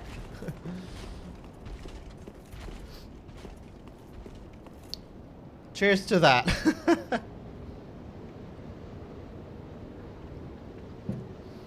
Okay, yeah, you know what, I'll skip this dude. Mind you, at this point in the game, you might already be a bit better of a character than I am, simply because I'm losing my souls, I'm not spending them, right? All for you. You make resins? That's fucking awesome. Like resin figurines? What is this? How do I not remember this, and how do I fall for this so well?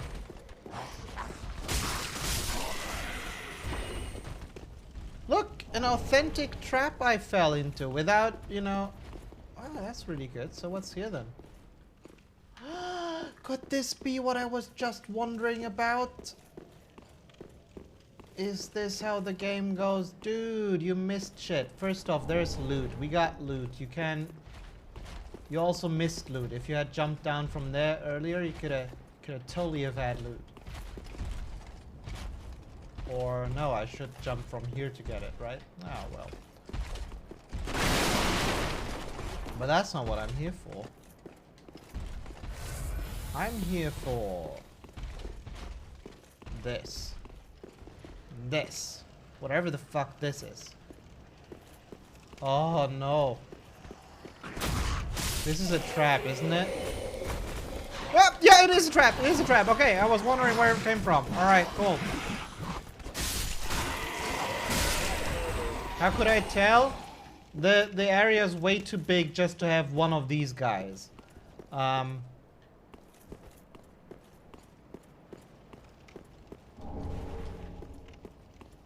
it's 1-0 for Hungary? Fuck it. Yes, this is exactly what I was hoping to find here.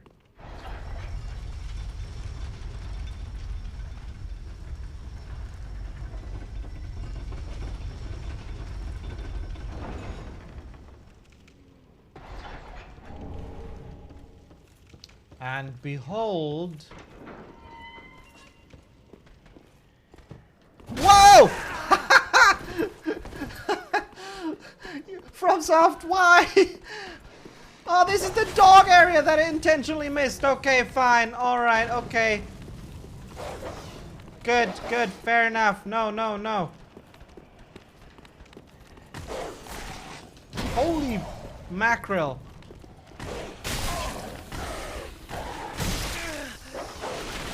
Not good. Oh, alright, okay, okay. Where's the archer? Fuck no.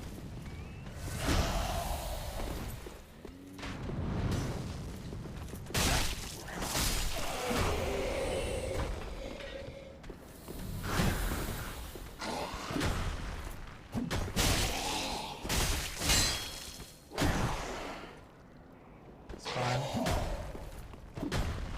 Why can't I do the,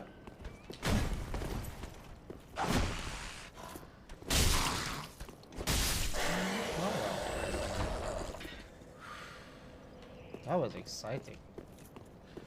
Okay. Fuck them for doing that. That was horribly mean, but I'm loving it.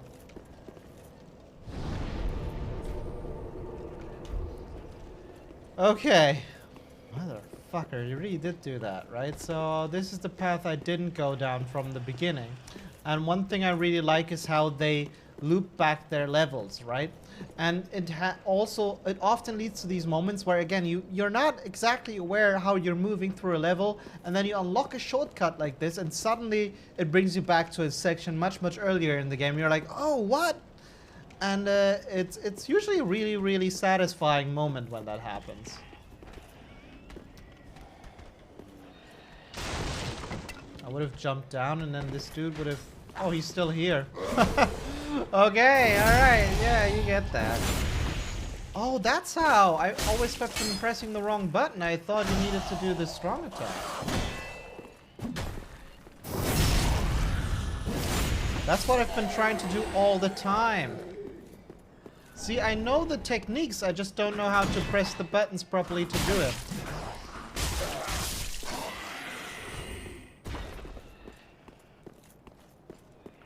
Me playing with my feet? I already am. That's why I'm dying so often. Just can't tell. Oh, research. I hope it, you know, that hopefully, from my experience, it gets better relatively quickly. It might be there for a couple of days. Then again, I'm not a doctor, but I'm hoping you won't suffer too much from it. Oops, nope.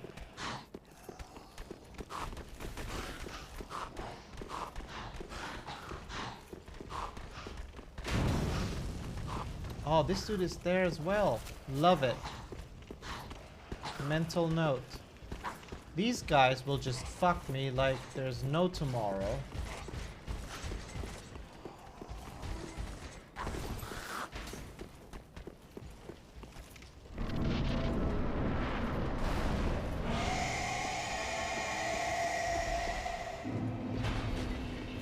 I don't know why I care for these souls so much.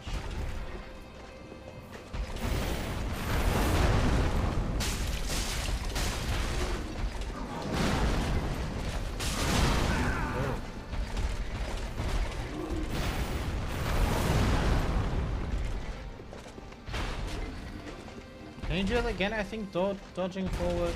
No?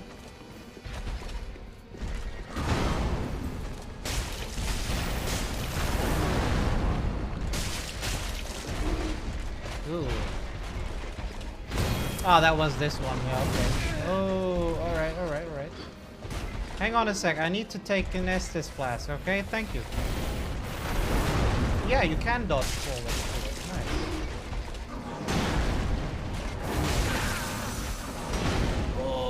Okay, now I know. Frostbitten was the stamina effect, right?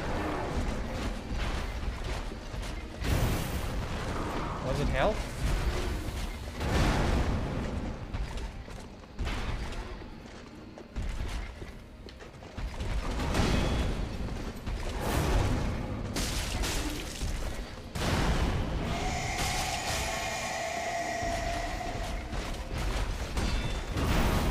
Oh, yes, another phase, of course.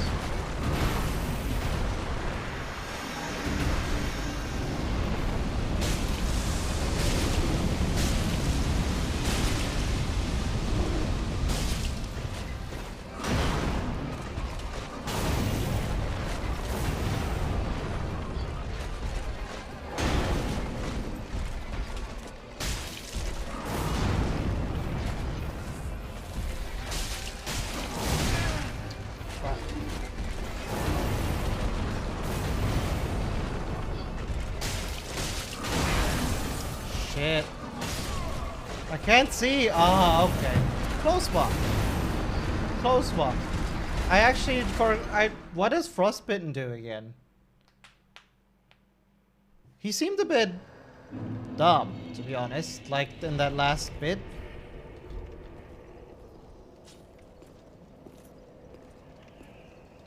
What are you talking about? Wait.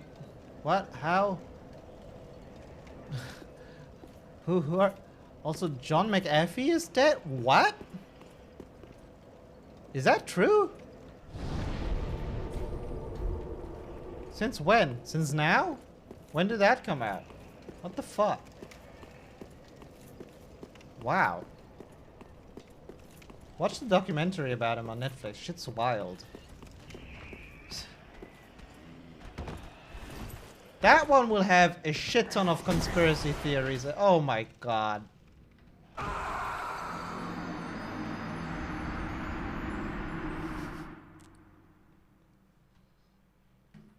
Yeah, so that one will have a shit ton of conspiracy theories connected to it. Wow, it's crazy.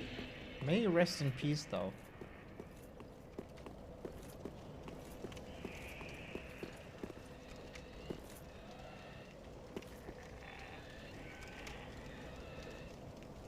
Alright. This is the wrong direction. Oh, you just like to see me struggle. Is he vulnerable to fire, by the way? I kind of seem like it. Alright, yeah, Mr. Doggo. I won't play with you. Oh man, I need to do this, right? Alright, let's play.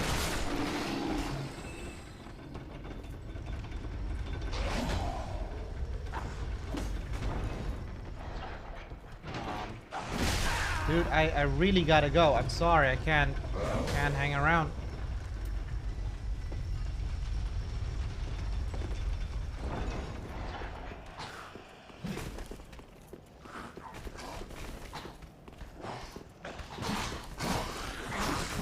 Okay, that was dumb.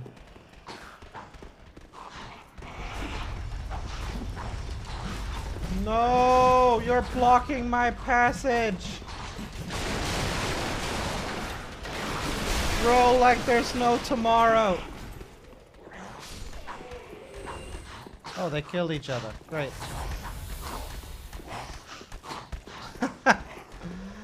I just want to talk about level design. Why do you guys like to see me struggle so much? Soul of a deserted corpse. Alright. Yeah, this is... The odds are really stacked against me with having already used one Estus flask and having half HP.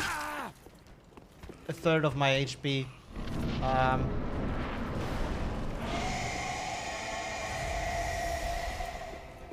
Dude, I have this that I wanted to try. No, you're not impressed? Okay, I wouldn't be either.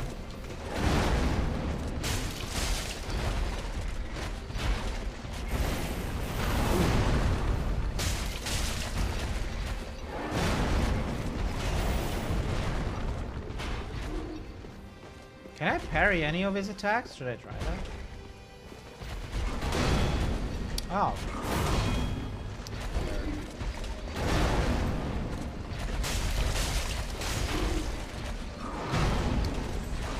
No, I need stamina.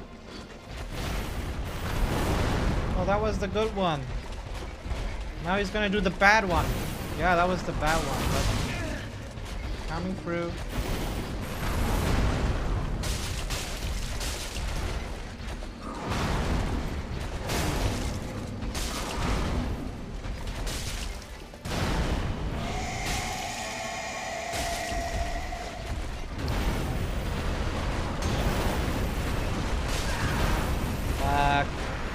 No, wrong direction, wrong direction.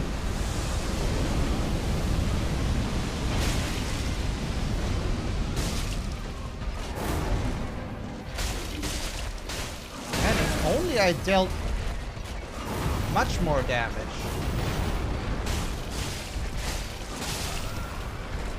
Oh. Okay. I love this game so much. I think if I actually would probably have leveled a bit and gotten a little bit more damage, maybe a better weapon, I might have actually already passed this one. I'm impressed by myself. It's a surprise. It's surprising not nearly as bad as I thought it would be.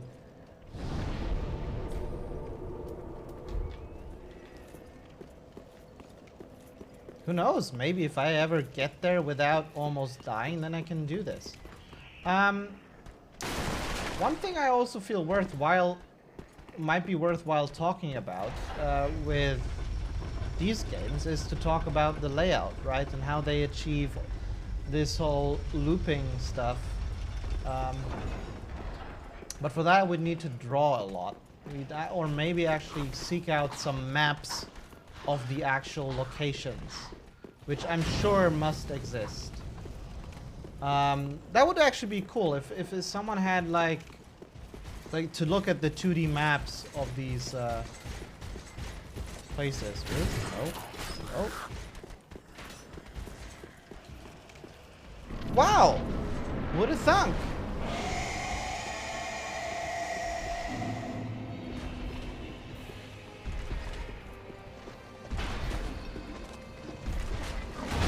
Ooh, alright.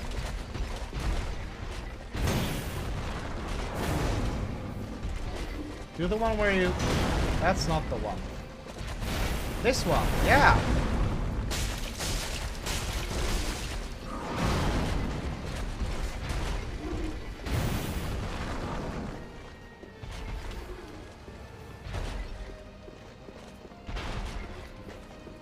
Is it stabby or is it the scratchy one? This one. Scratch!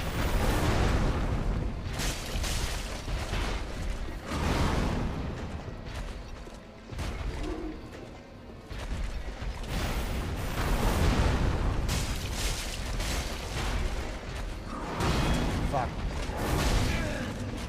Oh! Almost got the third one as well.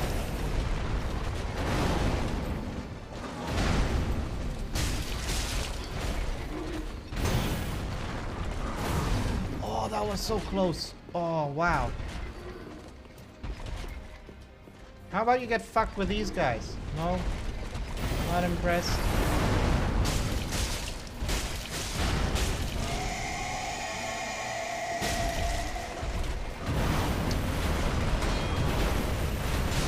Ooh, no, no, no. Come on.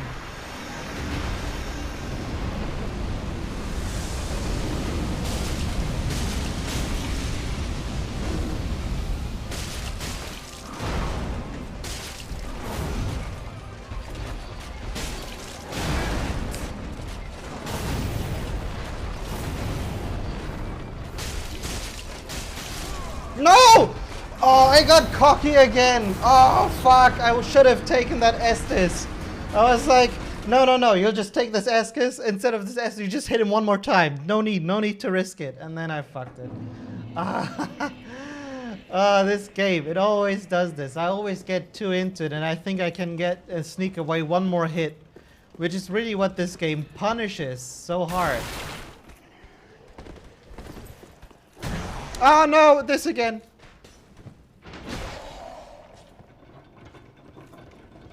It does, it really does. It's the game. Oh, well, that's not. Hey. Oh, dude. It's the game that teaches you patience, for sure. I think Sekiro actually does it even more than this game.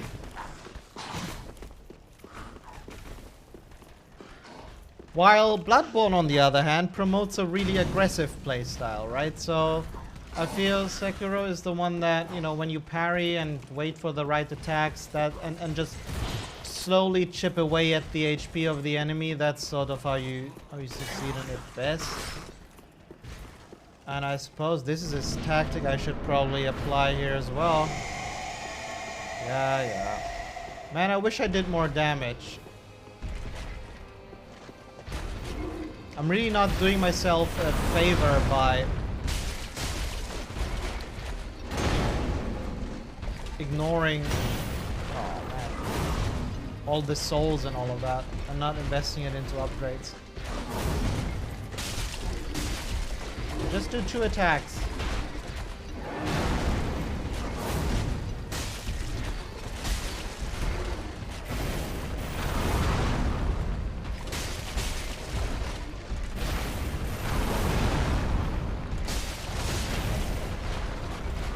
Ooh.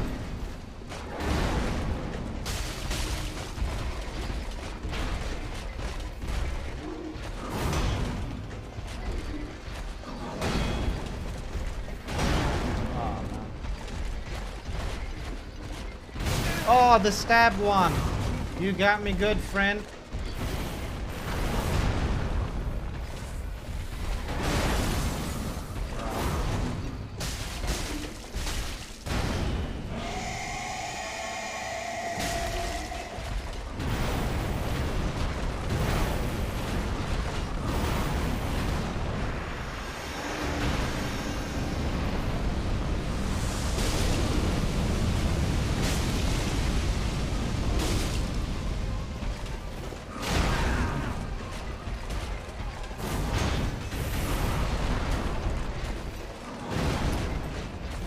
Give me a second to heal, thank you.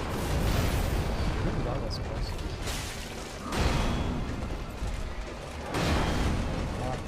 Fuck.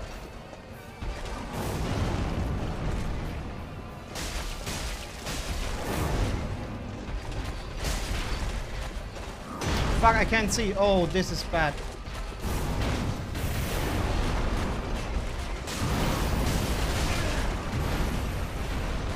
Yeah, I think this is it. If I can get close now.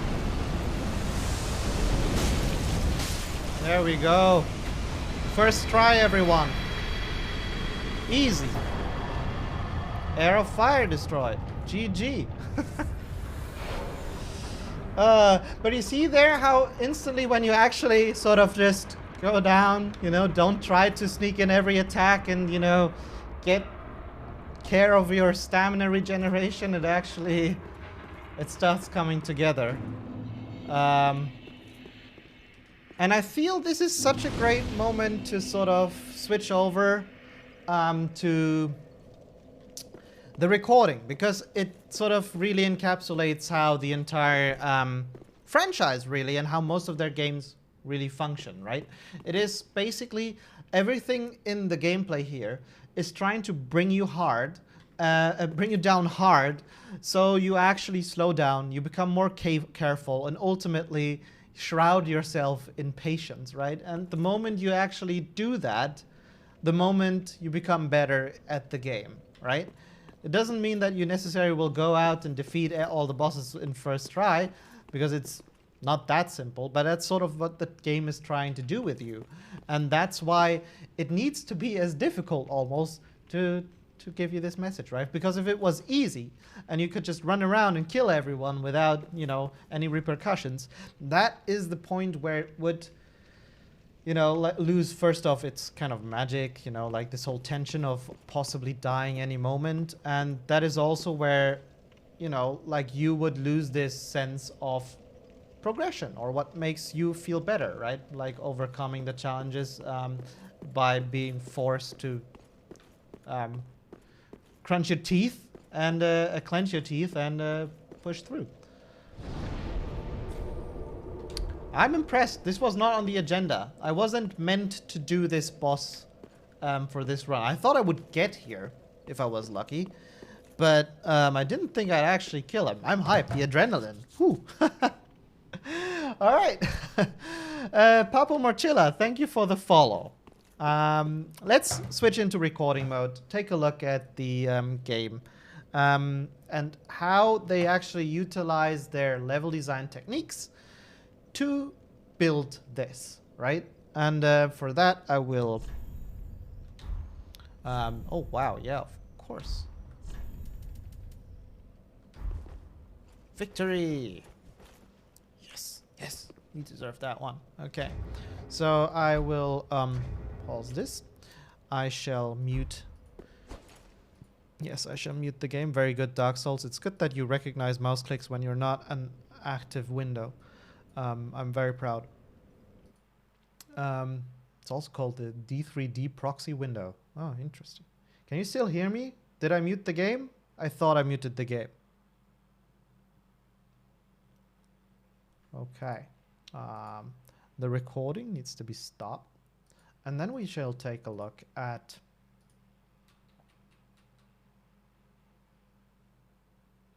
You know what? I actually think we will skip the first part until, and we will only do the high wall. All right, let me move this to here.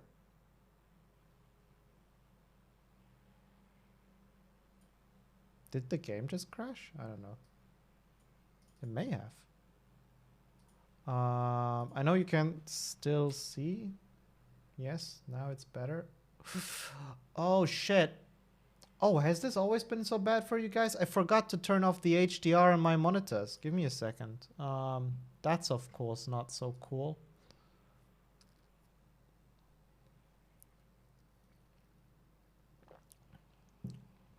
Oh, I love the environments as well, but one thing I love especially about them is also the environmental storytelling they add, you know, through them. Okay, I think we got this. I need my drawing tool. And now it should be good, right? Can you... Yeah, the recording works. Okay. I'm ready. I hope you have some drinks. I'm running out of my Spezi. I'll take a sip of water instead because I have so many cups here, and even the possibility to refill. Certainly no risk at all to have these all of these open liquids standing around here around my PC. I just spilled some and it got in my nose. Okay. All right. Enough. Let's learn some level design. I hope you are as excited about this as I am. Because I feel you're really into the playing part today. I'm not sure I'm taking like excitement from the stream away by now going through this recording with you guys. If you do think it's too boring and you rather have me do live commentary of level design, let me know. I might be swayed. Though I do think that it's worthwhile to take a look at this and learn. Now the colors are a bit weird potentially because of the because I recorded this and I don't think it's on the recording. We like both. Thank you. Okay. Let's go through this. Okay. This is something, by the way, for a first level, I find this really fascinating because it's really like a crash course on Souls game level design, right? We start out this level not only with this awesome vista, but the player can look down into this area, and because of this, you know, which you've just seconds ago learned, oh, that's a good thing, right? Or actually you've learned about it earlier even. So you already have a bit of an association with the fireplaces. What are they called again? The bonfires. That they're potentially a safe and good thing, right? So you are naturally drawn to this, and just seeing that there gives you a sense of safety, right? So you can actually move into the area and feel fine. So it's an important bit beyond that. But what I find so interesting about this is that they're signposting two entrances straight away, right? With no clear information as to where these accesses lead, right? And that's not necessarily a bad thing. I just find it interesting in terms of starting level, right? It's not like one main path and you learn the mechanics as you do it, but it's literally like, yeah, this level branches into two sections. What are you gonna do? And they're literally on the opposing spectrum, right? You can either go right or you go left. It's not like, you know, imagine sort of like this top-down view where you may have, does this draw? Yeah. You may have like a corridor that you could go along, and then you have like a path going in parallel, left or right, right? But you kind of know you're heading in the same direction. It is very much the opposite by just literally going, no, you go either this direction or you go this direction. And once you settle it, you may not know what happens on the other side, right? Yeah, so I find that an interesting choice. Because it feels really like more of an advanced thing to do for players, right? Not like, hey, this is the first level, go. So, yeah. And this one is set up to be interesting.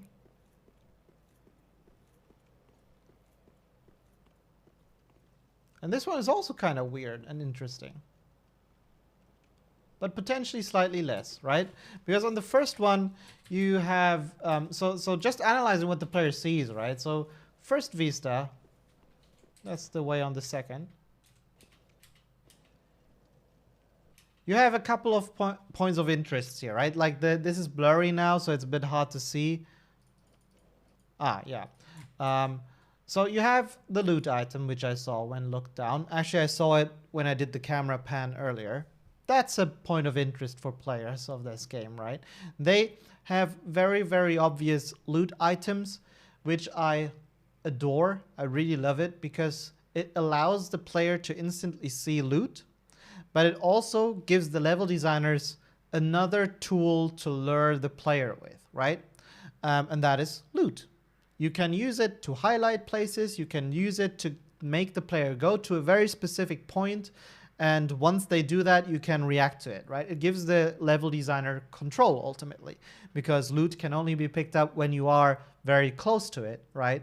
So inevitably, that means that the player needs to move to the loot item to loot it. But it's even better because the player will want to move to this loot item because it's loot after all, right? Sometimes it can be really cool stuff. It actually has lore information and all of these kind of things. So there's multiple interests here aligning, making loot very attractive to the player in this game, including the visuals, right? They make it pop really, really easily. And then, of course, you just have this big old dragon just casually lying around here, right? They highlight them with a blue light and this sort of interesting silhouette, which I guess works okay. I think they could have pushed that a bit more, but it's fine. Generally, their art style is very blended, right? It's not like you have a lot of contrasting colors, which are like huge arrows pointing at things, but you see here, even in this screen, the color palette is very samey, it's very muted, which is intentional, of course. Not only thematically because of the whole, burnt world, lost beauty, ashen world kind of thing going on, but also because the encounter designers, or the level designers, I don't know who does the stuff here, the guys that place the enemies and plan all that enemy movement and all that stuff, they can utilize that as a tool, and they do, and we'll look at that once we get to that. This side is also kind of cool because, unlike the previous section, where it kind of gives you this view of the dragon and the loot item with not much else to see in terms of how you move forward, this one actually allows you to look into the area and notice how here you can see the staircase leading into nowhere, right? The unknown. And they even tried to put a bit of attention to it by having this moving element of the enemy moving out of it, kind of going like, hey, yeah, you can move down here. I wonder how is level design to open world games compared to linear games? Well, I've explained this in the past, Clashing Cough.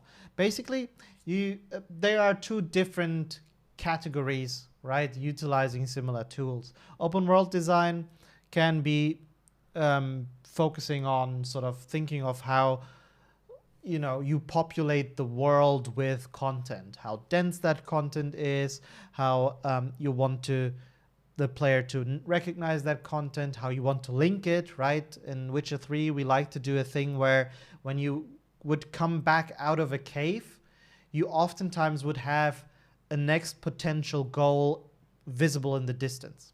This is especially true for Blood and Wine, by the way, where we really took that philosophy and tried to nail it. It's something that that's an expansion I was coordinating from the level design point of view, and I tried to really push that into our design philosophy. Also, as a result, you'll see that in Blood and Wine, the whole idea of having caves loop in on itself, right, in back on itself, is definitely more prominent in Blood and Wine, because we tried to push that more there. It's actually interesting, for those of you who play these games more often, you may have noticed the improvements and differences between the expansions beyond just sort of the UI update and all that stuff that we did, right? Like we really did try to improve what we did on all fronts, in the quest design, the cinematics guys and how they framed their shots and all of that stuff, right? And of course also in the locations team where we tried to improve our level designs and dungeon designs. See, this is a bit of an odd one because Like when you are here, you focus on the objectives, right? This thing. You have this whole situation going on here, right?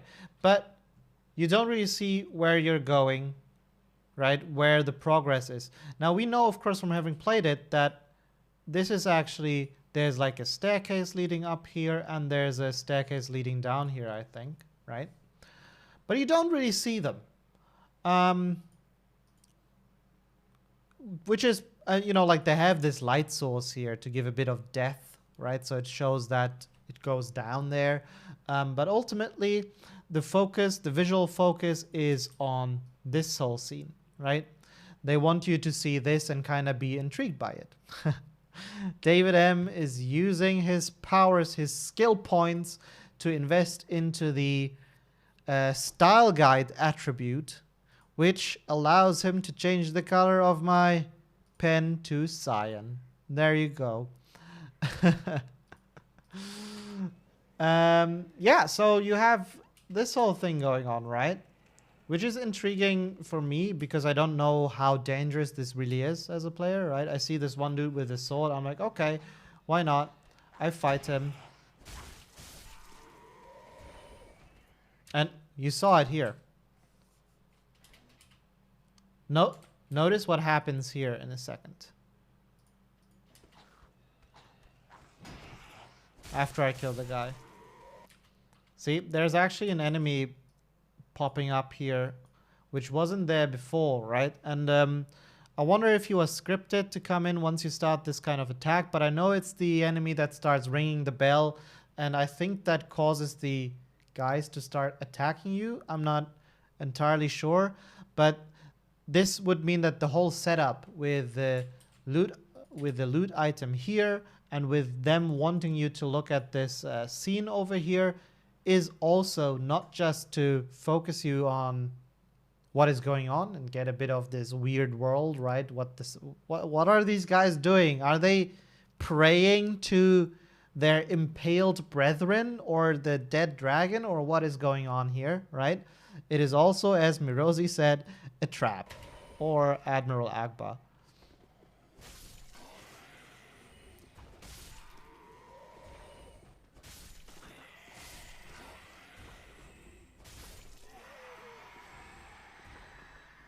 Oh yeah, the enemies are definitely reacting to it. I'm not sure if they're starting to fight, but it is calling reinforcements.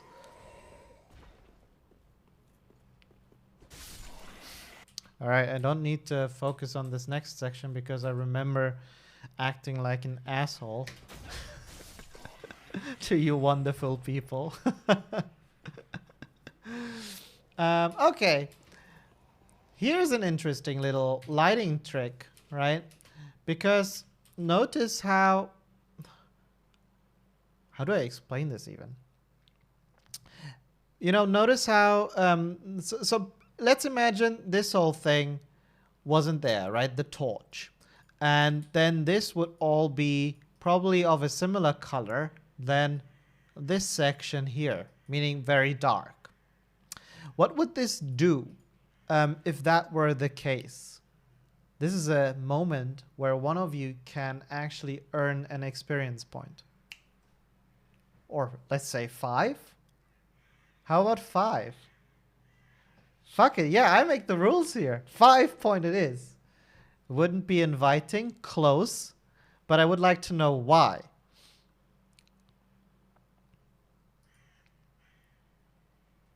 Again, my point is, if this torch wasn't here, this section here would probably be as dark as this, which is bad. Why? And Dania is already on a good direction here. Dear Kale is getting 5 points for Dear Kaling Door. My mods, can you please see to that? I've sent you the commands before the chat. Yes, it worked. Wait, you already have 18 points now? Dear Kale, you're taking it away. Yeah, so what would happen is that this would actually become invisible, right? Like the whole shape of this would be merging with this kind of stuff. And this is what we call negative space, right? Because the whole silhouette doesn't just happen because of the light here, but the actual silhouette, the shape is given from the space, the negative space in between. I'm not sure I explained that correctly, but I think the point comes across. So just by adding this, it doesn't only kind of look cool, it doesn't only make it take up more space. You see how it is actually shining up here, right? So you can see it from a bit earlier. It also, makes it a bit easier to see this. And I would also like to give potentially 1 point to who was it? Fippy, because you said that you would go left first if this torch wasn't there. And that is actually, I would say, also an intent, right? Because this is the path that ultimately leads to the treasure, the optional treasure on the right side. And this is sort of the main progression, if I recall correctly. So we have the main path versus secondary path thing going on here. All right, this is happening now where I'm messing with the corpses. See how they actually tried a bit? Like they didn't want to hide it away. All right, 100%. There is still a bit of highlighting going on here, right? And it's literally a contrast between like orange and blue, which is kind of cool. It's kind of cool. But otherwise, it's still very hidden away. You see a bit of a silhouette here, but the staircase is pretty much invisible when you're walking towards this. And here, actually, the whole idea of what I just mentioned becomes even more clear, right? You can see it here with this speck of shaded color over here, right? And it's pretty much identical to this. And if the torch wasn't there, you'd simply not see the door at all. And, then you wouldn't have this orange, right? This would be invisible. And then suddenly, I'm not sure if you can feel it, but like if I draw over it like this, I'm not sure if I can use like a slightly transparent thing to kind of gray it out. That would be cool. Yeah, actually, that kind of works. Let me try this. I want to prove my point. This is a really shitty way of doing it, but... Okay, interestingly, if you now squint the eyes at it, right, you should see 2 points which are highlighted really strongly. One is this thing. One is this thing. And the second one is kind of going to here. Fragzu, thank you. It's actually falling apart thanks to the heat. Come on. You can. You can. And my point being here that suddenly you can already at least get a taste of how the attention of this shot would sort of shift slightly towards the upper left, right? Or to the left side in general. And you can see how that, things like these and highlighting these certain spots has a huge impact on it. And it's actually something I want to make a mental note for myself. It's kind of fun to alter these shots to become more aware of, the strong effect of it, right? Like of these individual elements. Okay, suddenly it's on the right side again. Yeah, cool. Here we have, they're working hard to sort of, wrong color, to make you look at that again, right? So you're like, oh yeah, I know, I can progress into that. But then you have, and most players might just run for it, look at it, go, okay, fine, and then probably this dude would kind of mess them up, right? And you can see how he's intentionally hidden. From this perspective, not too well, but for most beginners of this franchise, probably well enough. And again, when you get too close, I suppose I found that. Yeah. And I look to the left. And notice also, same thing. Chances are you feel very smart about seeing this dude, right? And they even try to give a bit of hint by putting the light source here, right? So, man, why does it switch back to this? Putting the light source on this a bit, right? So they want you to see him more so than they would like you to see to the left where this other dude is hidden, right? So even if you saw this, you saw the enemy, you're like, fine, I know what you're trying to do, From Software. Let's go. Let's fight. So you go forward, and then this dude on the left surprises you, right? Exactly. This is what it's called, a rim light, because it highlights the rim of the silhouette. Whoops, there you go. And then we have like almost like in a spotlight. Yeah, you can, this placement is intentional.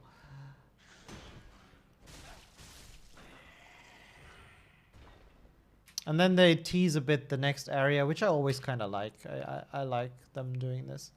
What I also think is really cool is then, you know, you have some loot, you go towards it, and when you now turn around and look around the rest of the room, come on, I also found it only by accident. Yeah, what am I looking for? Ah, this thing over here, right? And this is something From Software likes to do a lot, where they sort of highlight an area where you can go by putting loot item, and then it's sort of, but it's inaccessible from where you are. And now suddenly it's your job to kind of figure out, wait, somehow I must have gotten there. How can I? And this is exactly what I meant earlier, and how their loot effectively becomes a lure, a call for adventure, right? Because I see loot and I'm like, oh, I need to figure out how to get there. I want to get this loot, right? And now I'm ready to explore. And I will say that I, of course, am very familiar with how From Software designs their levels because I've played these games a lot. Not so much the Souls games, but the rules are still kind of the same. So I kind of know, okay, I'm invited to look around here. But this was still more or less an authentic experience in the sense that I didn't know how to get there, right? This was just my best guess. Yep.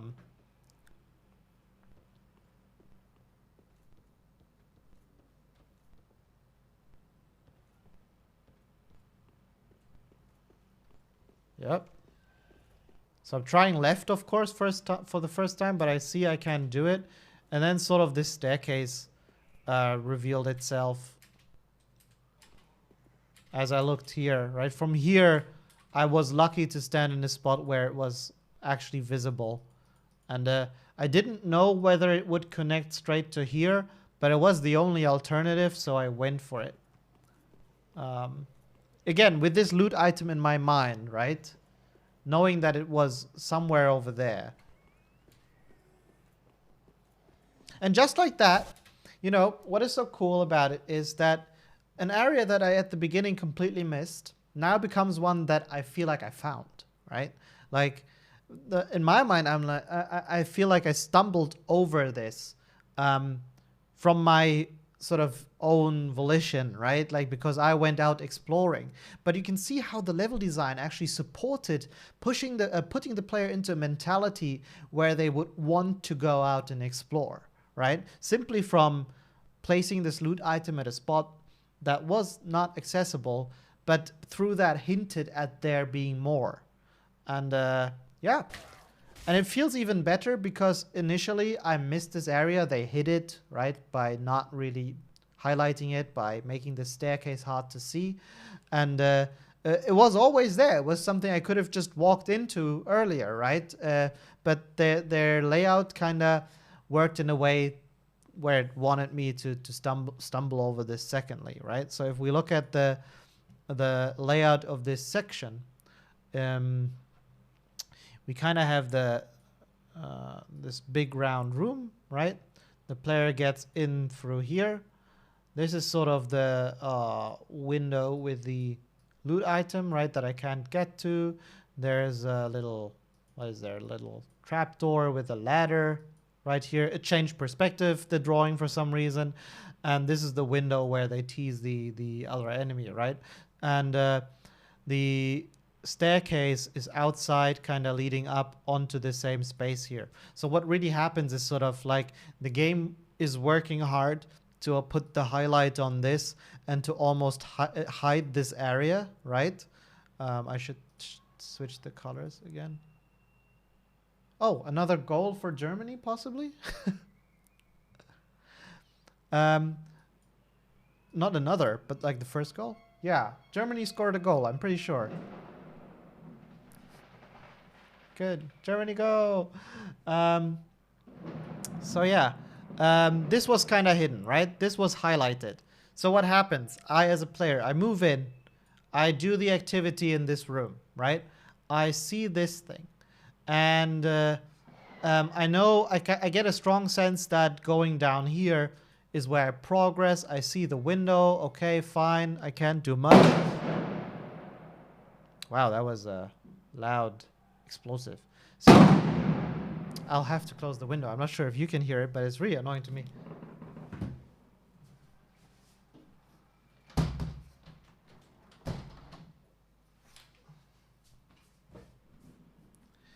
There they have like firecrackers because they're celebrating, which I suppose is fine, and it's really loud, especially with open windows. But the windows, they're amazing. They muted out so much. Good thing I wore pants today. Okay, so all right, other color because I lost my right. So what happens is you move into the room, you do stuff in the room. Chances are you'll try to walk up to this, right? Because you can, you know, you try to get to it anyway. And, oops, where's the... And then you move back out and through this. And then over this thing and you get the loot again, right? My point is that you're kind of doing a lot of steps. Can I go Control Z a bit so it's not as messy? So you're doing like one step into the room. I will not count you walking around in this room. 2 steps out, this, walking over this, then fighting some enemies in the arena up top, as we see in the recording right now. And then I find this. And it's basically carefully orchestrated by placement of multiple key moments, right? This whole sequence and how the player moves is basically because they focused on this door, tried to hide this staircase, right? And then put the place of loot in a hard to find way. But the staircase here is actually relatively easily found once you get out, right? And then try to look for alternatives. So while it is hidden, the moment you walk in, it is not so hard to find once you get out. And in turn, that really leads to this moment of discovery. Oh yeah, that World Cup game. Okay, I hope my point is clear. And even here, right? Oh, it crashed again. It crashed again. Gink crashed. Gink, you son of a gink. Why do you keep crashing? You know, and so even here, this is basically where the progression is, right? Where I would go down, and they're kind of hiding it in a similar fashion than they hid the staircase earlier, by not really doing a lot with this, right? Staircases can be really, really easy to miss if a designer doesn't try to help it along or just misplaces it, right? Here, I would say it's intentional. Because like, how would you make a staircase more visible? Perhaps by opening up this area, not having this big ass pillar, so that you might see some of the steps going down, right? You could put some light source here that would kind of shine onto these steps so you could see them a bit, even from this perspective. So you have this sense of stuff going down. And one thing that I personally always like also to help make staircases a bit more obvious is to show a railing going down, right? Perhaps even on the other side, right? So it kind of disappears. That's usually a strong kind of tell that there is a staircase, you know, and that helps seeing it. Now, these guys intentionally didn't do that because, again, it's a bit hidden, but yet there's not many options, right? Like this whole alcove thing actually leads to nowhere else, this whole space up here, right? So ultimately by just walking around, I'm kind of bound to stumble into it. In that sense, it's relatively linear. And if I do, I feel better about finding it because it wasn't so heavily signposted. Do you notice what I mean here? Actually, because I turned the camera like this, you can see what I mean here. Like this staircase is slightly lit, right? And they could have done that much more strongly if they wanted to. So what we could see that this entire piece here, this here, is also staircase. But they didn't. Also, I'm going to switch back to cyan next second.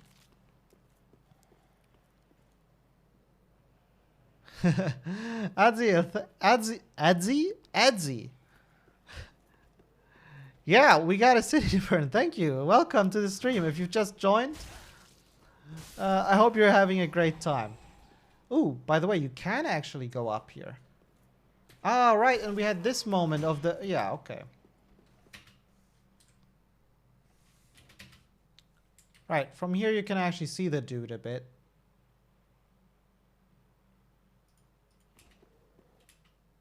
Right, from here as well.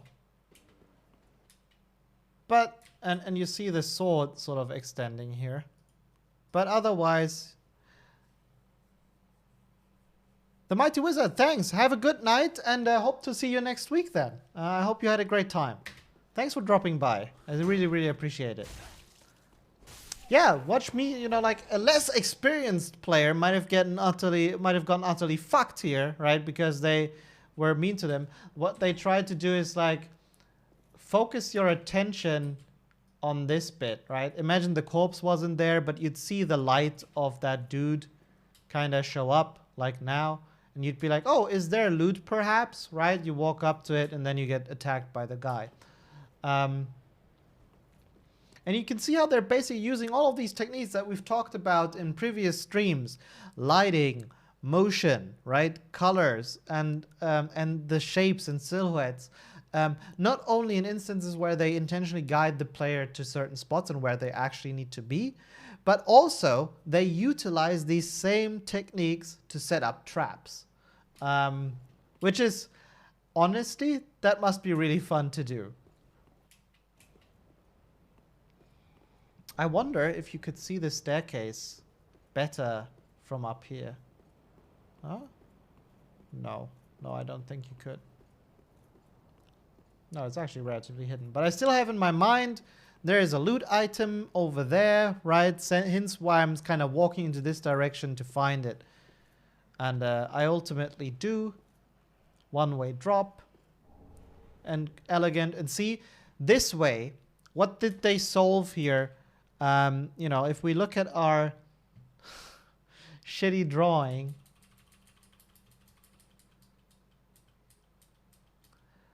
Okay, so I'm gonna emulate.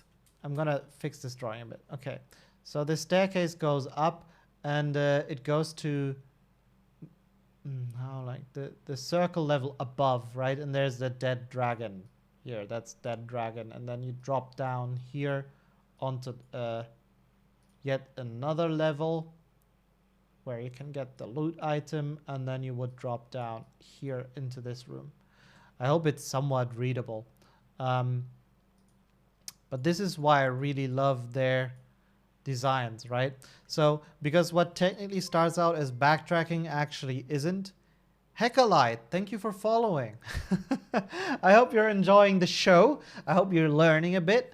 And I hope you're having the greatest of times. Okay, so basically, you know, paint with a mouse is really hard. If I draw, I actually use like a pen. And so you actually walk in here, right? And basically then walk back out here, up to this level, down, and then you jump down here. And they basically, you know, instead of having the player kind of loot the item and then go outside and back inside, or maybe even have to climb back up and all that stuff, they utilize this one-way drop to create this really, really smooth loop, right? And what I like about loops in level design is that they always give you this sense of moving forward, right? Even when you're literally moving back to where you came before, where you came from before, you still, it doesn't still feel like that, right? Because you never actually backtracked. It still feels like, hey, you sort of moved forward and ultimately ended up in the same space. And I think this is a really good way to make your game or your design feel more engage, or like increase engagement with it, right? Muju.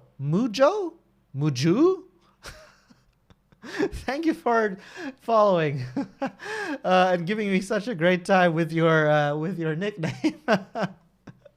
I hope you're doing well.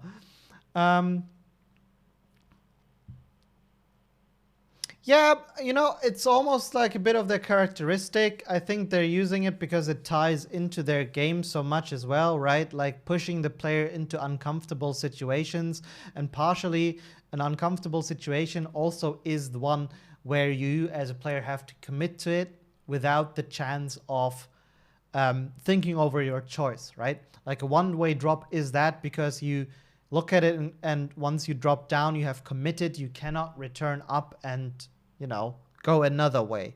So it is always a bit like a tiny moment of discomfort, which again, I feel in a From Software game, this kind of discomfort ties in nicely together to sort of increase the feeling of tension and yeah. That's just also more engaging, these kind of making these decisions. Okay, I want to, because we're running out of time for today, I want to quickly go through a couple more traps and see how they set them up.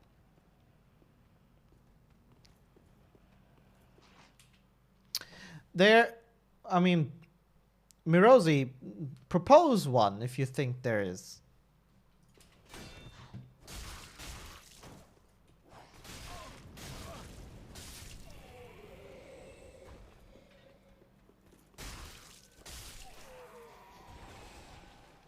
I mean, an alternative they do is the fog walls, right? For boss arenas. Other games do moments where a path seals behind you, right? Like you walk through a door, the door closes.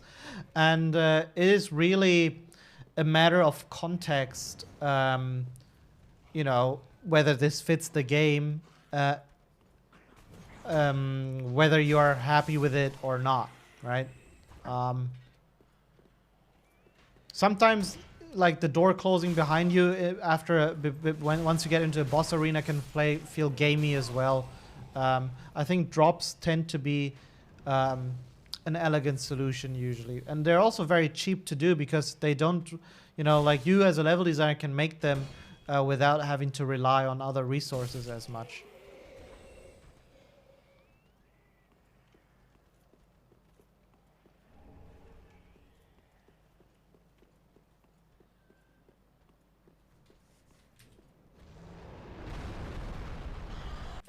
This is a really cool moment.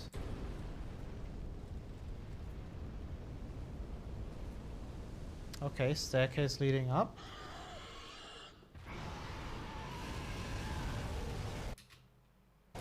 Oh, this chains relatively nicely.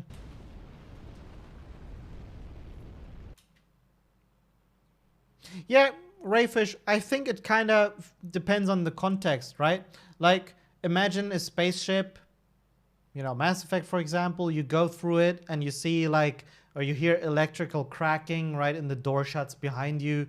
And, you know, like it becomes clear that someone has used the electronics, the remote control of the doors to shut it behind you. I think it can be sold in a context that, you know, is understandable, is believable, right? But generally, when you look at, hey, medieval style game, you don't have these kind of technical options, right? And this game isn't the one to use magic as much for that. So whereas Witcher might have used like a magical barrier that was put up that you can't walk through, right? They simply don't have that many options that would fit the world and still fulfill this purpose that wouldn't be much, much more expensive, right? And so they opt for this kind of stuff. Muju, I think the drop communicates that you can't go back before you take it. Yeah, I guess that's also an added benefit, right? Like with stuff like doors closing behind you, you don't really know until it happens. Whereas with a drop, you know, it's an open contract. The contract with a drop. You know what you're in for. You're not knowing where you go, but you know that once you committed, you can't. And I mean, you know, Mirosi, drops aren't the end-all, be-all solution to this. As with many things in design, there's multiple ways to tackle an issue, and you will have to be a bit of a judge whether they fit into your design and game design. And, you know, sometimes you might have other solutions that fulfill the same purpose, but fit contextually, right? And you can have like the budget, the resources from other departments to help you out with it. For example, stuff explodes and, you know, like the debris falls just right, so your character has to jump out of the way and it blocks the passage behind you. Can be cool. You know, happens often in games like Uncharted. Or they have the drops, but they package it up in this amazing cutscenes, right, where you walk into something and then it collapses and Nathan falls down 2,000 meters and miraculously survives while screaming no, no, no, no, no. And that is literally the same thing happening, but on a much larger scale, much more elaborate, right? And you see, if you have the resources to invest into these kind of things, it can be really cool, but you also need to be aware whether that is always worth it, and whether it fits the context of your game. It would be kind of surprising to have this kind of stuff in a Dark Souls game, though I know that the expansion here, for example, the one with the I don't know, the ringed city, I think was it, starts out literally with a moment where you have one of these drops. Okay, yeah, this is that asshole. And again, you know, this is a bit highlighted. It's not hidden. But with the loot, they put the visual stress and the attention of the player straight on that section, right? Which is not necessarily a big trap, but it makes it so like, oh yeah, okay, I look around, I'm looking, is there any threats? Am I missing something on the left? And just as I start walking, our friend on the right emerges, and I'm like, oh shit. The game can't just give me loot. And then, of course, this is when I should have parried. But I'm blocking instead, and I'm blocking like a champion. 2-2. Nice. Nice. Will we come out ahead of this? What's the... How many more minutes to go?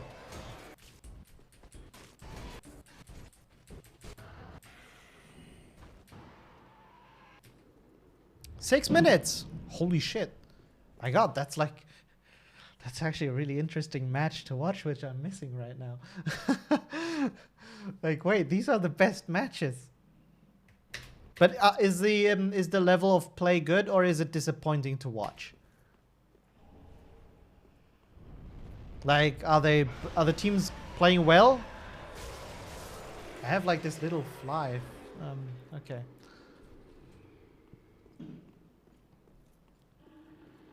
Have you played The Last of Us 2? The exploration is really fun, and I think exploring to find some bullets is more fun than shooting the bullets. And there's always a letter that... Yeah, I've played it, and I've had a really, really good time of it. Actually, it's something that I will want to take a look at in the future, but I need a capture card for that first. But yeah, I really enjoyed Last of Us 2. I'm part of the group that really likes it. Ooh, what's happening here? We have something going on. Oh, look at that. Another one. It is disappointing from Germany. Oh, man. Look. What's happening here? We have the lights, right? We go through the door. We're like, oh, light, cool, awesome. We walk inside. And the loot reveals itself on the right side. And we're like, yeah, man, this is cool. But little do we know that the left side has danger. It's this dude. Here, this is how he's standing there. With a little knife. That's literally him. So this ties back to something that I mentioned earlier with their color palette being intentionally muted, right? It gives them, and they do this same thing. Crazy Kitty uses style guide attribute, unlocks the style guide attribute to change the color to cyberpunk yellow, which I don't know what the color code for it. So you get regular yellow. Actually, cyberpunk yellow, I suppose, would be a slightly more annoying tone of yellow, slightly more aggressive one. Can I do like an RGB color? Yeah. Oh wow, I can actually change it. How about this one? Like this one. Like a neon yellow. Yes, Huperius. That is correct. And I got you. I got you. 2077. Yay. Okay. So yeah, they're using this muted color palette, right? And the same thing on their enemies, which gives them the opportunity to hide them, right? Where other enemies would try to come up, where other games would try to come up with methods to make your enemies more visible. For example, Destiny has one, like a really subtle trick, where they utilize light sources, I think, that only affect enemies, not the surroundings, but only the enemies. So in darker sections and all that stuff, they can make the silhouettes of the enemies a bit more visible, allowing players to see them more easily in gunfights so they can shoot them, right? It's really cool. These guys are almost doing the opposite of it, which of course enables them to place these traps in such a mean way.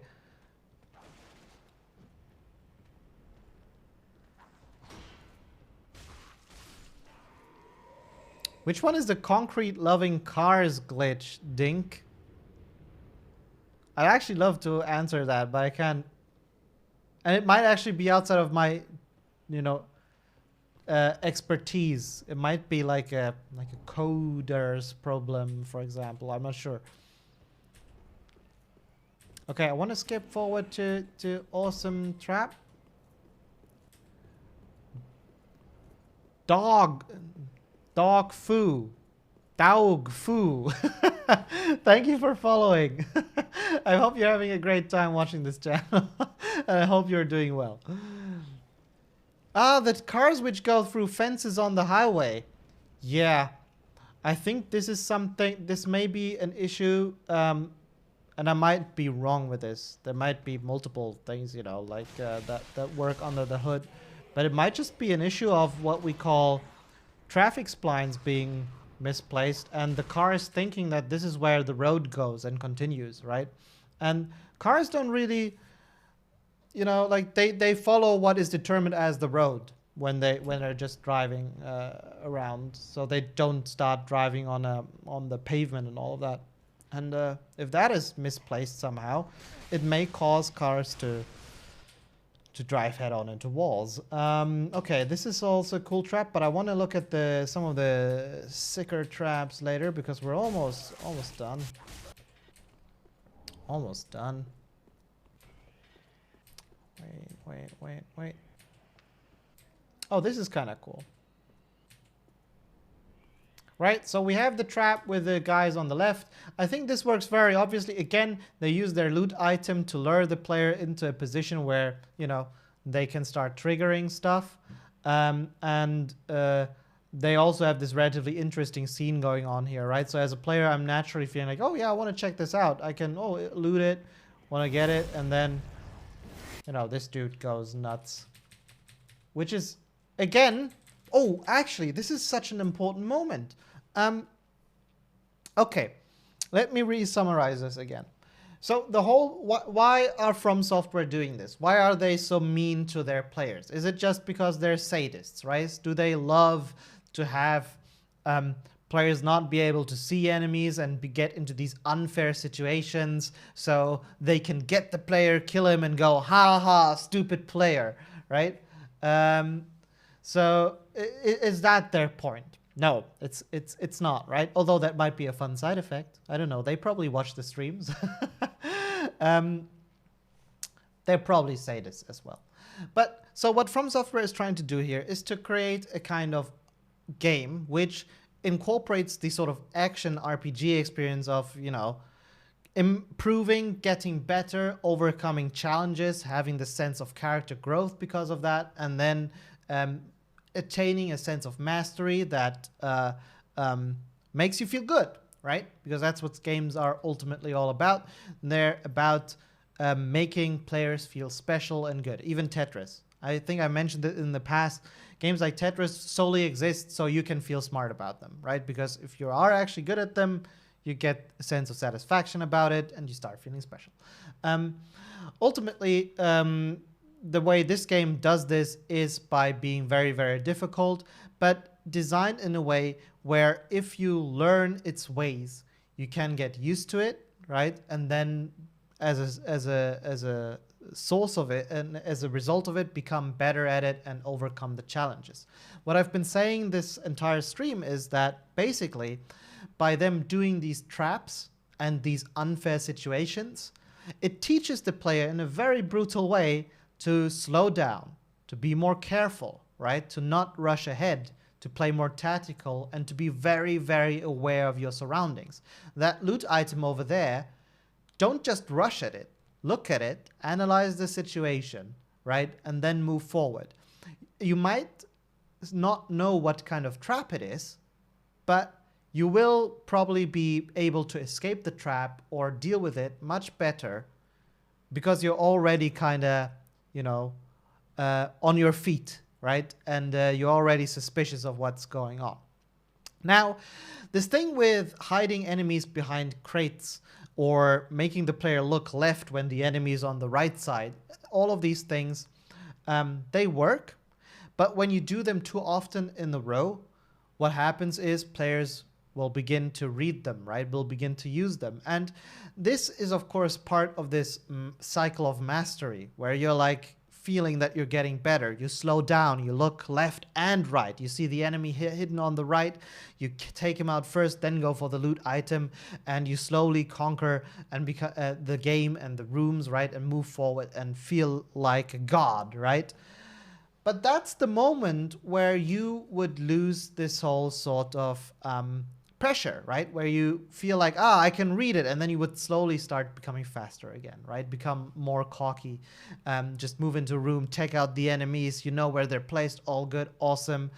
You become more stronger as well. So what From Software needs to do every once in a while to ground the player, to basically take them and put them back, you know, in their spot so they can keep up this tension and the feeling of threat in the world, right? Which makes the player feel so careful is they need to surprise you by pulling the rug from under your feet, right? And putting you into a vulnerable spot. And this moment right here, same thing with the dragon spawn earlier where it just burned everything, is one of these moments. It is an incredibly familiar situation. Literally, this is one we saw at the very beginning. Germany won? Holy shit! Congrats, Germany. Wait, did we do another goal?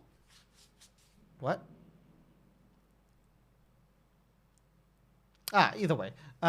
Sorry, mean 2-2. Okay, so it's a draw. Right, so they're going into extension, I suppose.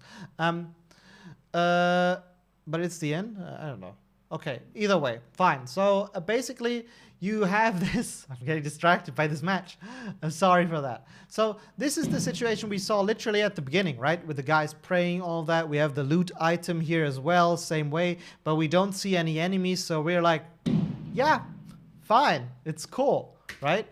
So you move towards it, and then shit just hits the fan. You're like, yeah, I know these guys. Oh, you want to fight me? So what? And suddenly you're in this mini-boss fight. And chances are, like I almost did, right? You just get fucked by it. And I only didn't die to it because I started cheesing it. Right? And even then, you know, tough fight. Okay, so they're in extension. Yeah, good, good. So yeah, you know, and this is then a moment where most players would go, holy shit, okay, all right, I guess I need to be careful again.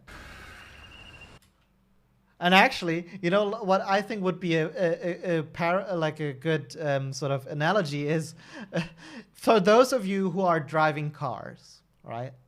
I'm not sure if you're like really diligent drivers, right? Who always obey by the rules. But I know people, including myself, who occasionally become cocky there as well and go like, ah, you know, speeding limit, I can do 5 km/h over 10 maybe, right? And you're like, yeah, that's cool, that's fine, maybe 15 outside on the autobahn, on the highways, right? I'm talking, not in the city, I'm not crazy, right? And you know, then you at one point you'll have a moment. I'm sure many of you might have experienced that once in your life if you've been driving for an extended period, where suddenly you get like caught by a radar trap, right? By a speeding trap, and that moment is usually the one where you go, holy shit, oh fuck, and then you're like the best driver ever for the next few days of driving, right? It's literally like it completely resets you and goes, yeah, okay, I'll be careful, fine. There's always exactly the speed limit, you know. Same thing here, right? We had a storm-related power outage. Oh no, Ayashbek, but it wasn't your charger this time. Or was it yours? No. Whose charger was it that was always fucked? Oh, that was Spark, right? I think.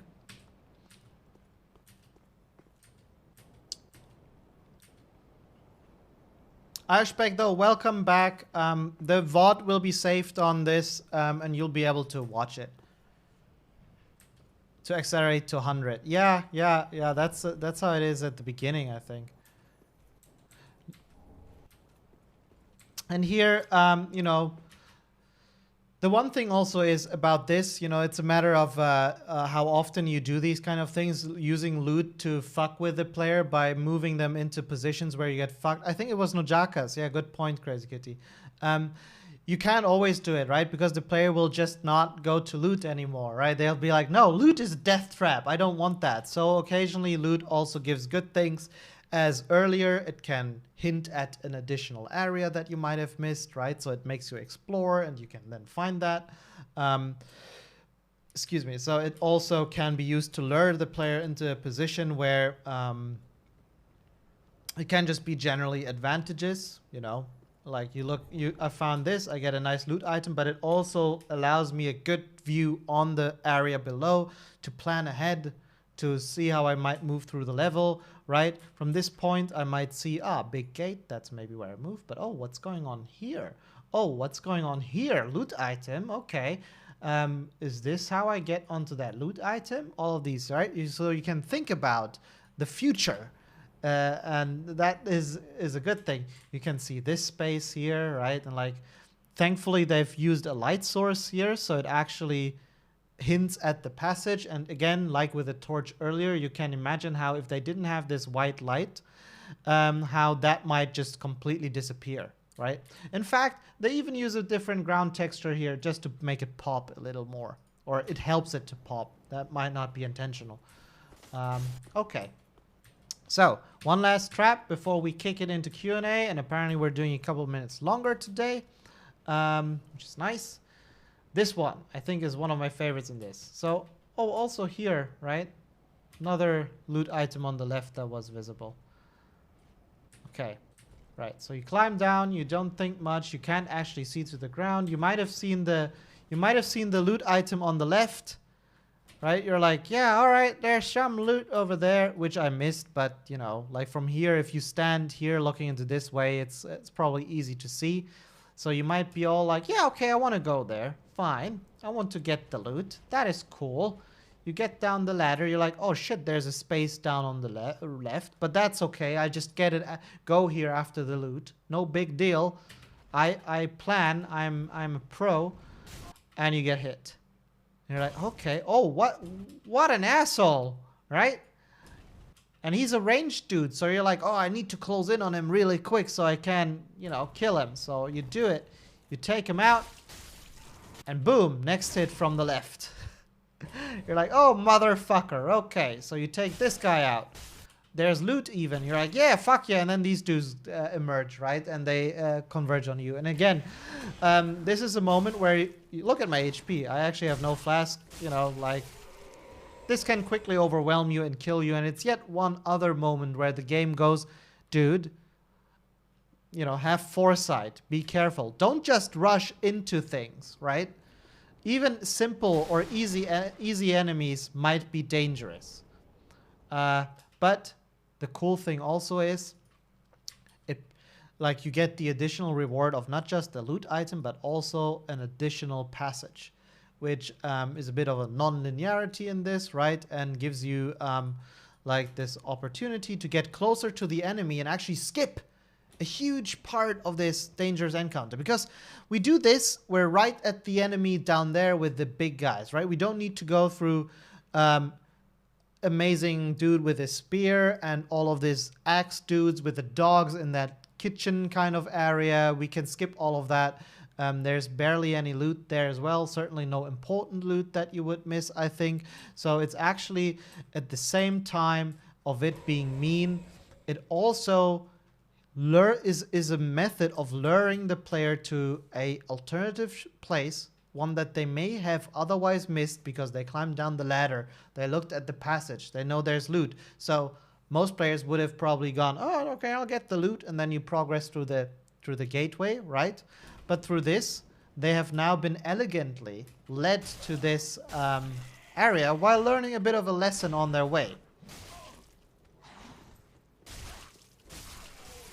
Right? So while you don't have this feeling of, wow, look at what I found, it's mostly like, huh, oh, okay, cool, that's nice, right?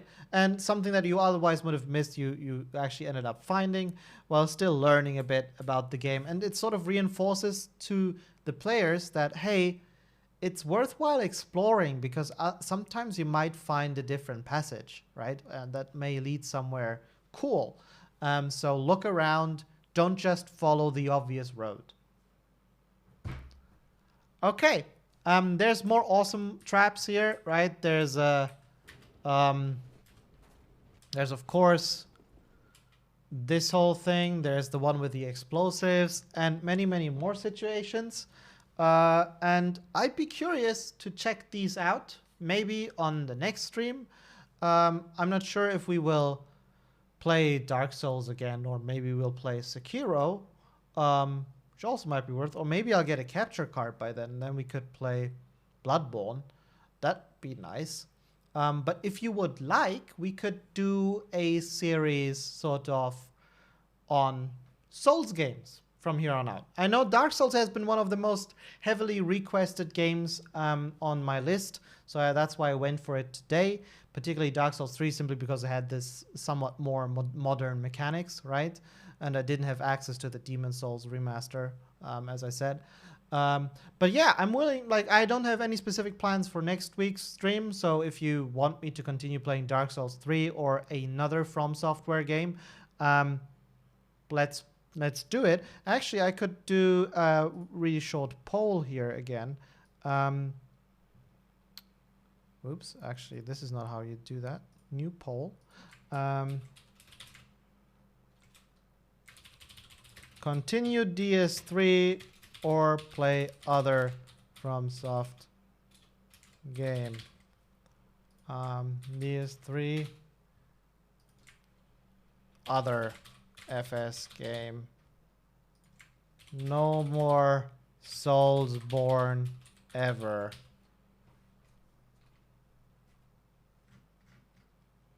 All right, you guys, I want to see some votes now. This is important. You're literally deciding on the future of this channel. I mean, the future of what we will be looking at next week. But to me, it feels intense. Who voted that? Who voted for the last one? Why are there so many? What? Is there such a high disinterest in the in Souls games?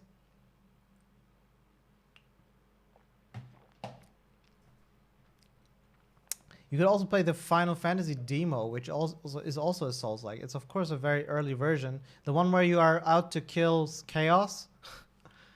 This is a hard vote. This is a hard vote. I am horrified by the amount of people voting no more Soulsborne ever. You know, this is for education purposes. Soulsbornes, whether you like playing them or not, they're still a very valuable tool to learn from as far as level design content goes. Okay, so we'll be playing some other Souls game next week. I will look into which one. It might be Sekiro, it might be Bloodborne, but I think chances are if we don't do one, we will do the other after, right? So Souls games for a while now. We did 3 weeks of Mass Effect, so now that's that. And then I think after that, we'll stop with series and we'll do a couple of one-off games. I think that's fair.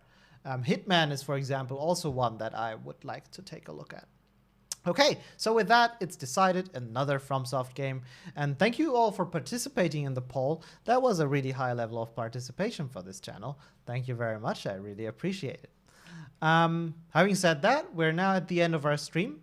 I will do like another 15 minutes of Q&A and actually going through the chat a bit more. Sorry for not being able to split my attention so evenly. Still learning this. Yeah, ask away if you have any questions regarding level design, game design in general, or just a private personal question if it's not too personal, or just getting industry advice, or even on the section that we've just played. Ask away. I will do my best to answer. We'll do like another 10 minutes of Q&A before we all call it a night. And hopefully Germany and Hungary are still playing them. Yeah. I love Cyberpunk, and Mass Effect is amazing. I was a mess after Mass Effect 3. True. Yeah, actually, finishing Mass Effect for me was one of these series which comes along once every while, right? Where it leaves you empty after you finish it, right? It left me to think about it for quite a while after. It was quite impactful for me. Another one of these, I think the most recent book series that made me feel this way when I completed it is Brent Week's Lightbringer Saga, a fantastic fantasy series that if you haven't read it, you have missed out. Do yourself a favor and read it. But finishing those books, that I still think about them today. I'm like, geez, man, I wish I could go back to that universe. All of these characters, I'm missing them. Out of curiosity, do you have an ETA on going back to the office? Yeah, actually, there is plans, but of course the studio is sort of looking at the developments of that before they're making any definite calls. But so it's mostly like home office runs until that. They've extended that a couple of times in the past, and we'll see. Totally agree on the emotional roller coaster that it is. Yeah, absolutely. Especially, man, just 3 has so many standout moments, like because you resolve so many sort of story arcs. Yeah, some of them are missing, but the whole Krogan thing, dude, that fucked me.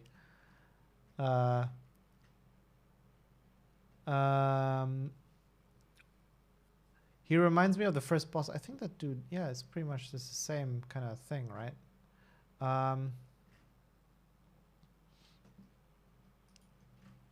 Hey Miles, have you always done level design as a game dev, or is it something you can branch into from another position? Is it hard or uncommon to switch dependence in game development? First, before I answer that question, because it's a really, really good one, what I was just thinking about for a second is how many of you here, of the viewers watching this, are actually studying to become game developers in one fashion or another? I would be really curious about that. Yunami is one.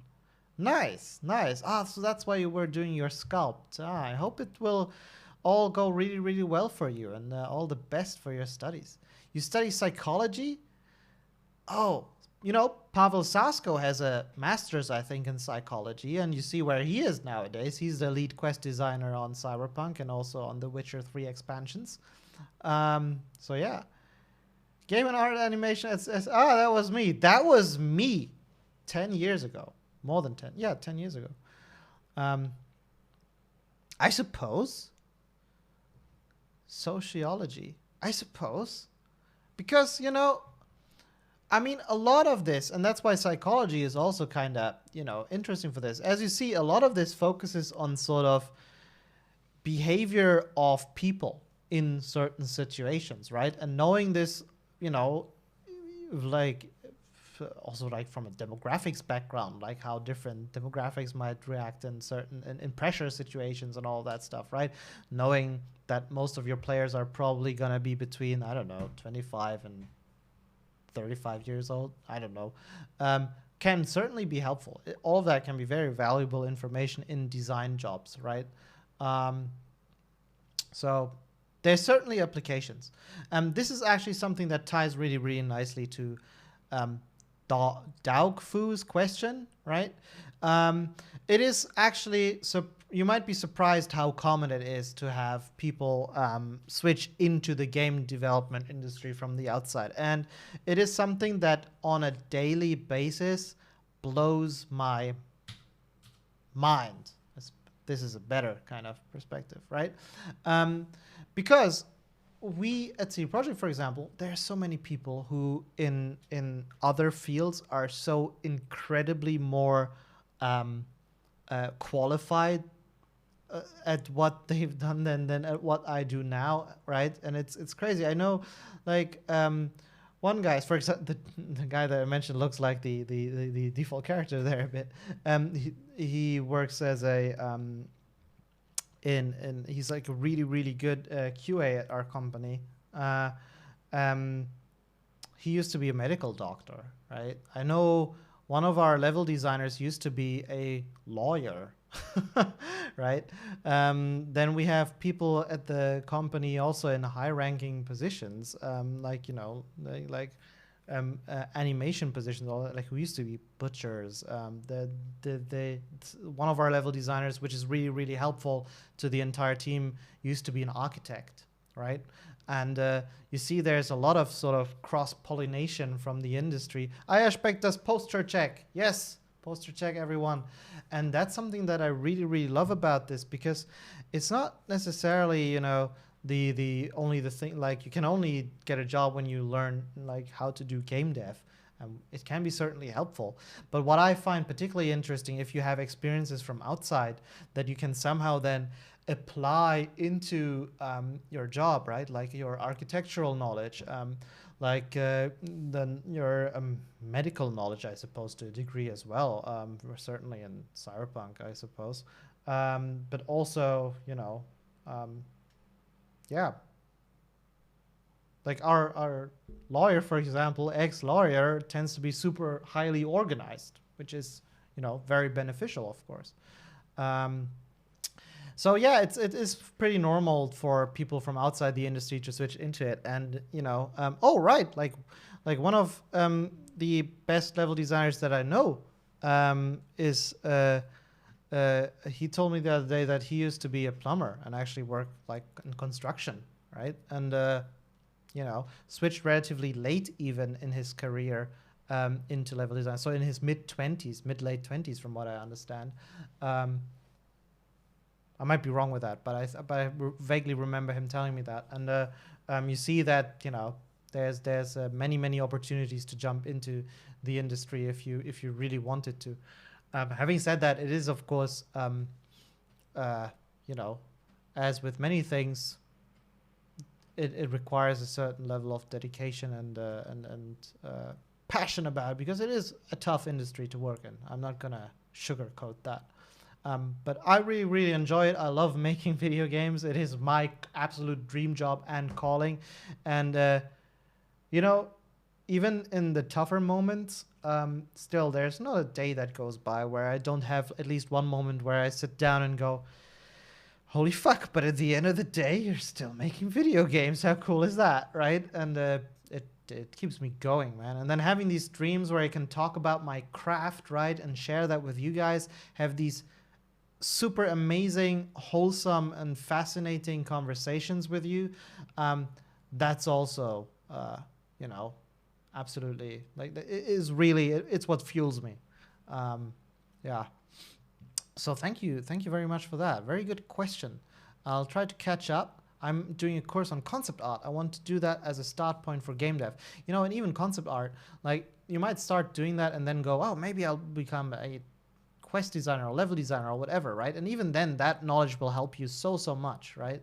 Because you can just approach the way you create locations in a very different way. I use a very art-driven approach to sketch out my initial locations, you know, get the rough shapes in and the composition and all that, and then sort of layer the gameplay into it and sort of work from there. Oftentimes, not always, which I really tremendously enjoy. And maybe, who knows, maybe we'll see that once I figure out how the whole Unreal thing works properly, you know, and which is, you know, not super different than most engines out there, I suppose. And we can do that live and maybe do some stuff like that at some point. I think I'd really like that. That would be awesome. I started in animation 15 years ago, but now I'm very deep in a very different career. Still interested though. Yeah, Sarasi, that's crazy. May I ask what you're doing nowadays? And why did you switch? If it's okay if you don't want to answer any of these, but I'd be really curious. That sounds super fascinating. Just a hobby, maybe, if compliance doesn't work out for me. Yeah. How to get into game dev? Not exactly focus on. All right, who perish? I will answer that in a second. How do you get into game dev? By applying at game dev companies, I suppose, right? Like, that would be an important step. But I think what really cannot be understated enough is you bringing in stuff to show for. It almost, like, it's relatively little important what your background is, where you come from, as long as you have stuff that you can show, right? Maybe like project that you have worked on. You might have downloaded Unreal Engine or Unity or any game where you can mod, right? Skyrim's creation engine, right? And just start chipping away and making stuff, right? And if you have some completed little projects that you can show that might be appealing, that's how you might score a level design position. So yeah, I always, you know, I come from a modding background back then for Warcraft 3. That's how I started. And then, of course, you know, during my studies, I got to work on some really cool student projects that also helped in my portfolio. And ultimately, you know, all these combined into a somewhat okay, not really that good portfolio, which still was enough to land me a job, right? And I mean, a lot of it was actively going out, talking to people, approaching them at the conventions, right? And getting into contact with the people at these companies directly. Specifically CD Projekt Red. I promise to tell you the whole story some other time when we have a bit more time left, because it's a long but awesome story. I think it will be really good. You guys can clip it and then we'll have something really fun, because it involves me doing a level design test, and it might be quite fascinating to some of you to know how that test turned out. And maybe I can even show it. I still have the files. I need to ask for permission. Maybe you can run through my shitty little test. Electroma, thank you for subscribing with Prime. Thank you so much. That is awesome. Sorry for the delay in this, but I'm sort of scrolling down the chat really slowly because I don't want to miss a lot of your stuff here. So yeah, I really appreciate it. Thank you. This heart is for you. Sorry, I don't know the proper English word for it, but is there a proper Grundstockstudium that's broad enough to cover some bases when you want to get into it? I suppose it really, really depends on what kind of level design position you, game dev position you want to go in on, right? If you want to go programming, the equivalent of a computer science study might be helpful, informatic, for example.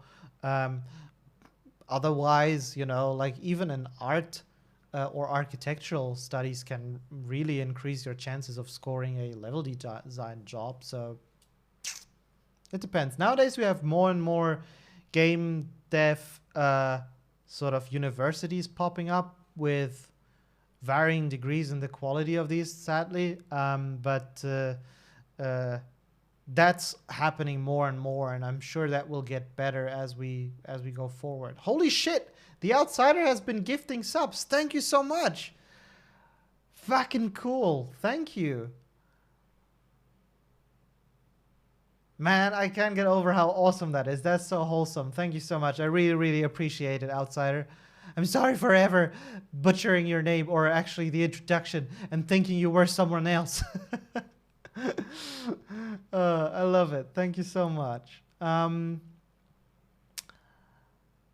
That is awesome. Is there a level design guild that designers from different Scrum teams utilize to discuss things like, oh, no, I'm not sure. I do have a bit of a network to other level designers from other companies, right? And there's like a developer, what's it called?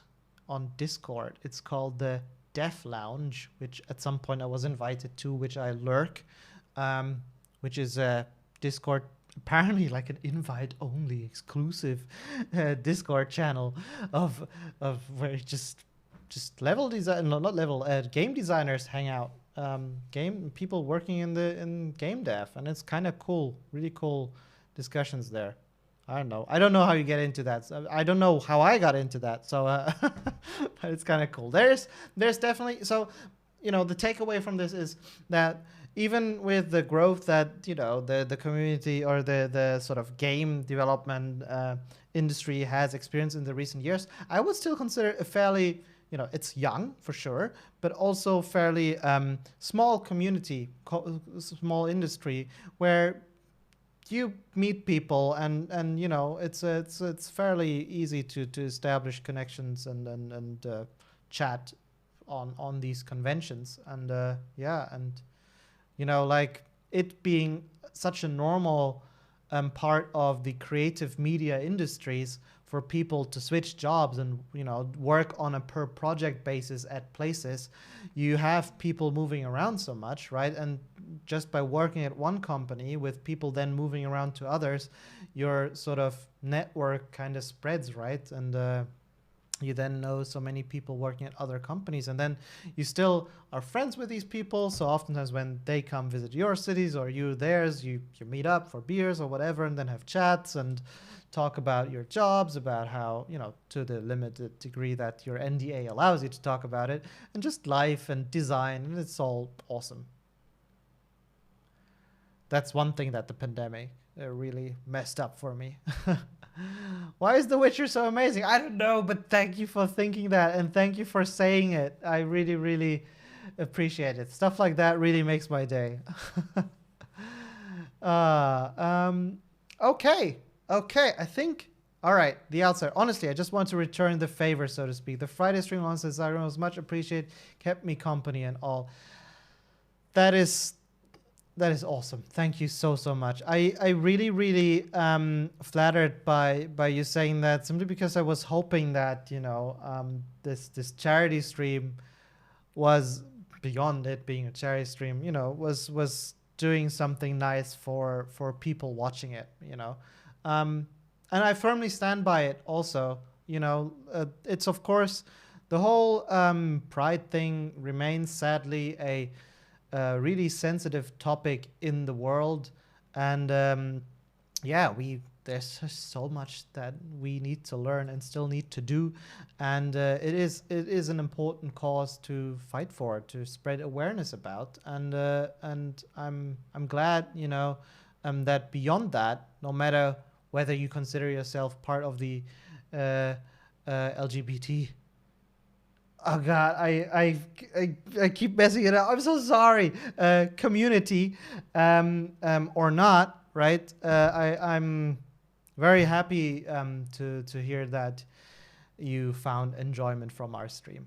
Beyond it also doing a good cause. We really, this was really something we set up together. It's sort of almost like last minute. And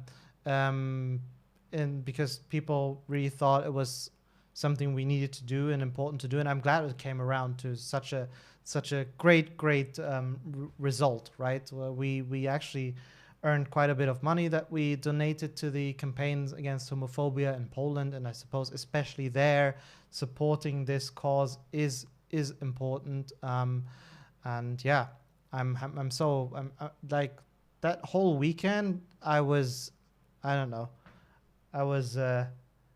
really energized and just super happy about it. Hyped would be the word about that night. That was so cool.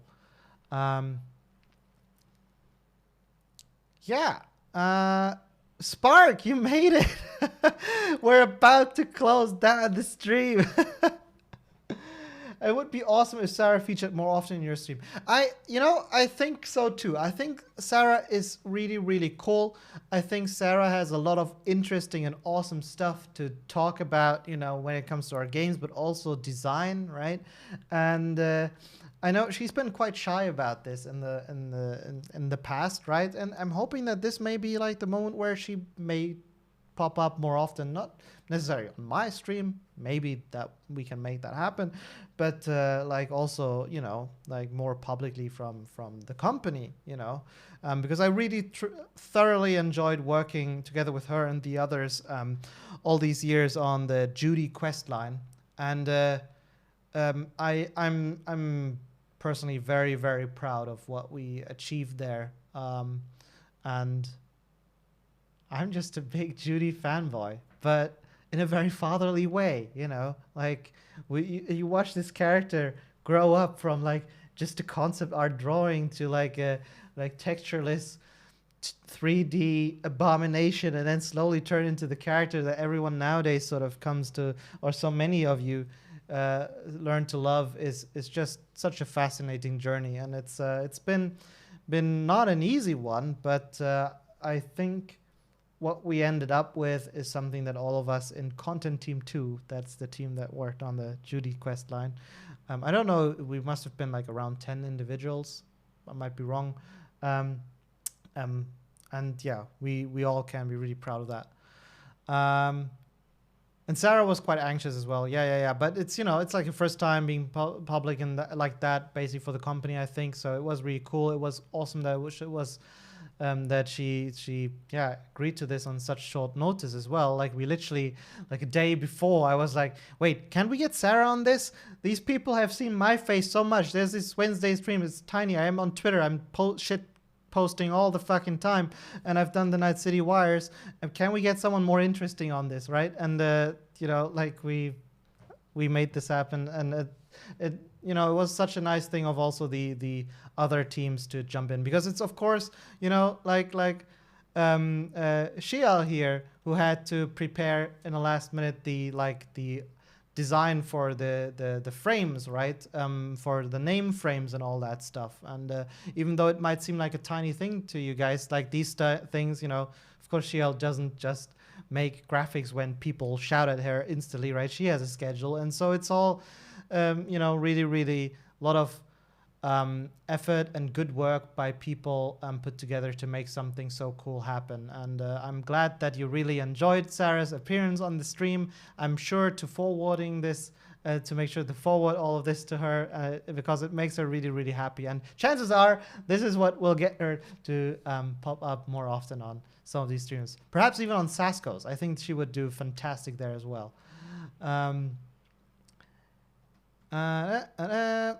What else? The weirdest part, Sarah, is wonderful. Yes, the stream was really good. Thanks. I like Philip's stream. Philip was also awesome. Yeah.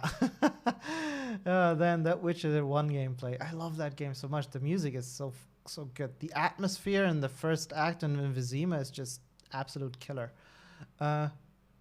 Don't let Judy be forgotten in CDPR. We need her in expansions or in Cyberpunk 2080. Judy is life. How did the whole Dr. Oetker thing on Twitter start? I do not remember. I have no idea, but I think it ran out of control and I'm loving it. And that's actually my favorite frozen pizza as well. So it's always it was a little bit of a moment for me to have that Twitter channel actually start following me. It's like, look, Mom, my favorite frozen pizza brand is following me on Twitter. It's like, that's nice, Miles. That's nice. Now go play some of those video games. Okay. All right. Yes, The Outsider. I really appreciate it. I'd love to see you on this channel a bit more.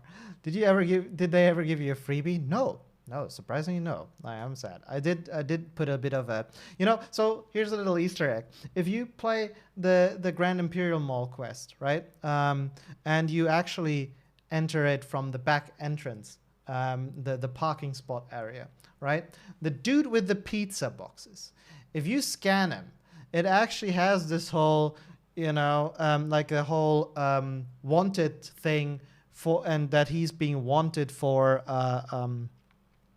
crimes against pizza, whatever. I don't know. I forgot about it. But we added that in there, like for the Pineapple Pizza Act or something. And I also gave him a suit, which is also a bit of an insider between us and the Dr. Oetker thing.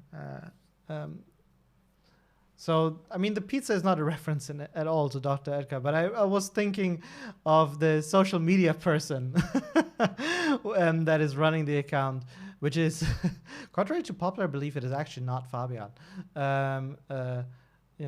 As we were adding this pizza stuff. So in my mind, it is a little homage to the person running their social media channel. Not the brand, but that particular person.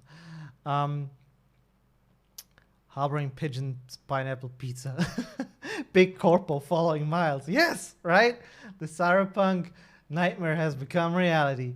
Hasn't it just? Anyway, yeah, Shiel, you did an amazing job doing these assets for the stream. I really, really love the design for the Pride charity stream. I told you that in person, but I can't say it enough. I liked how sleek it looked. Okay, guys, I think, we did like half an hour extra compared to usually. It's way past my bedtime.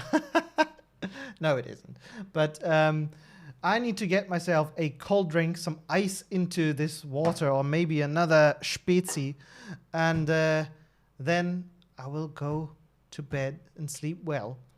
I hope you guys enjoyed today's stream, watching me struggle in the Dark Souls, but also hopefully I hope you learned something together with me about level design again, and how you can utilize certain things to mess with the player, but have that how it only works when you tie it into the greater sort of mechanics of your game. You can't just randomly fuck with the player. It will be mean. It will be frustrating.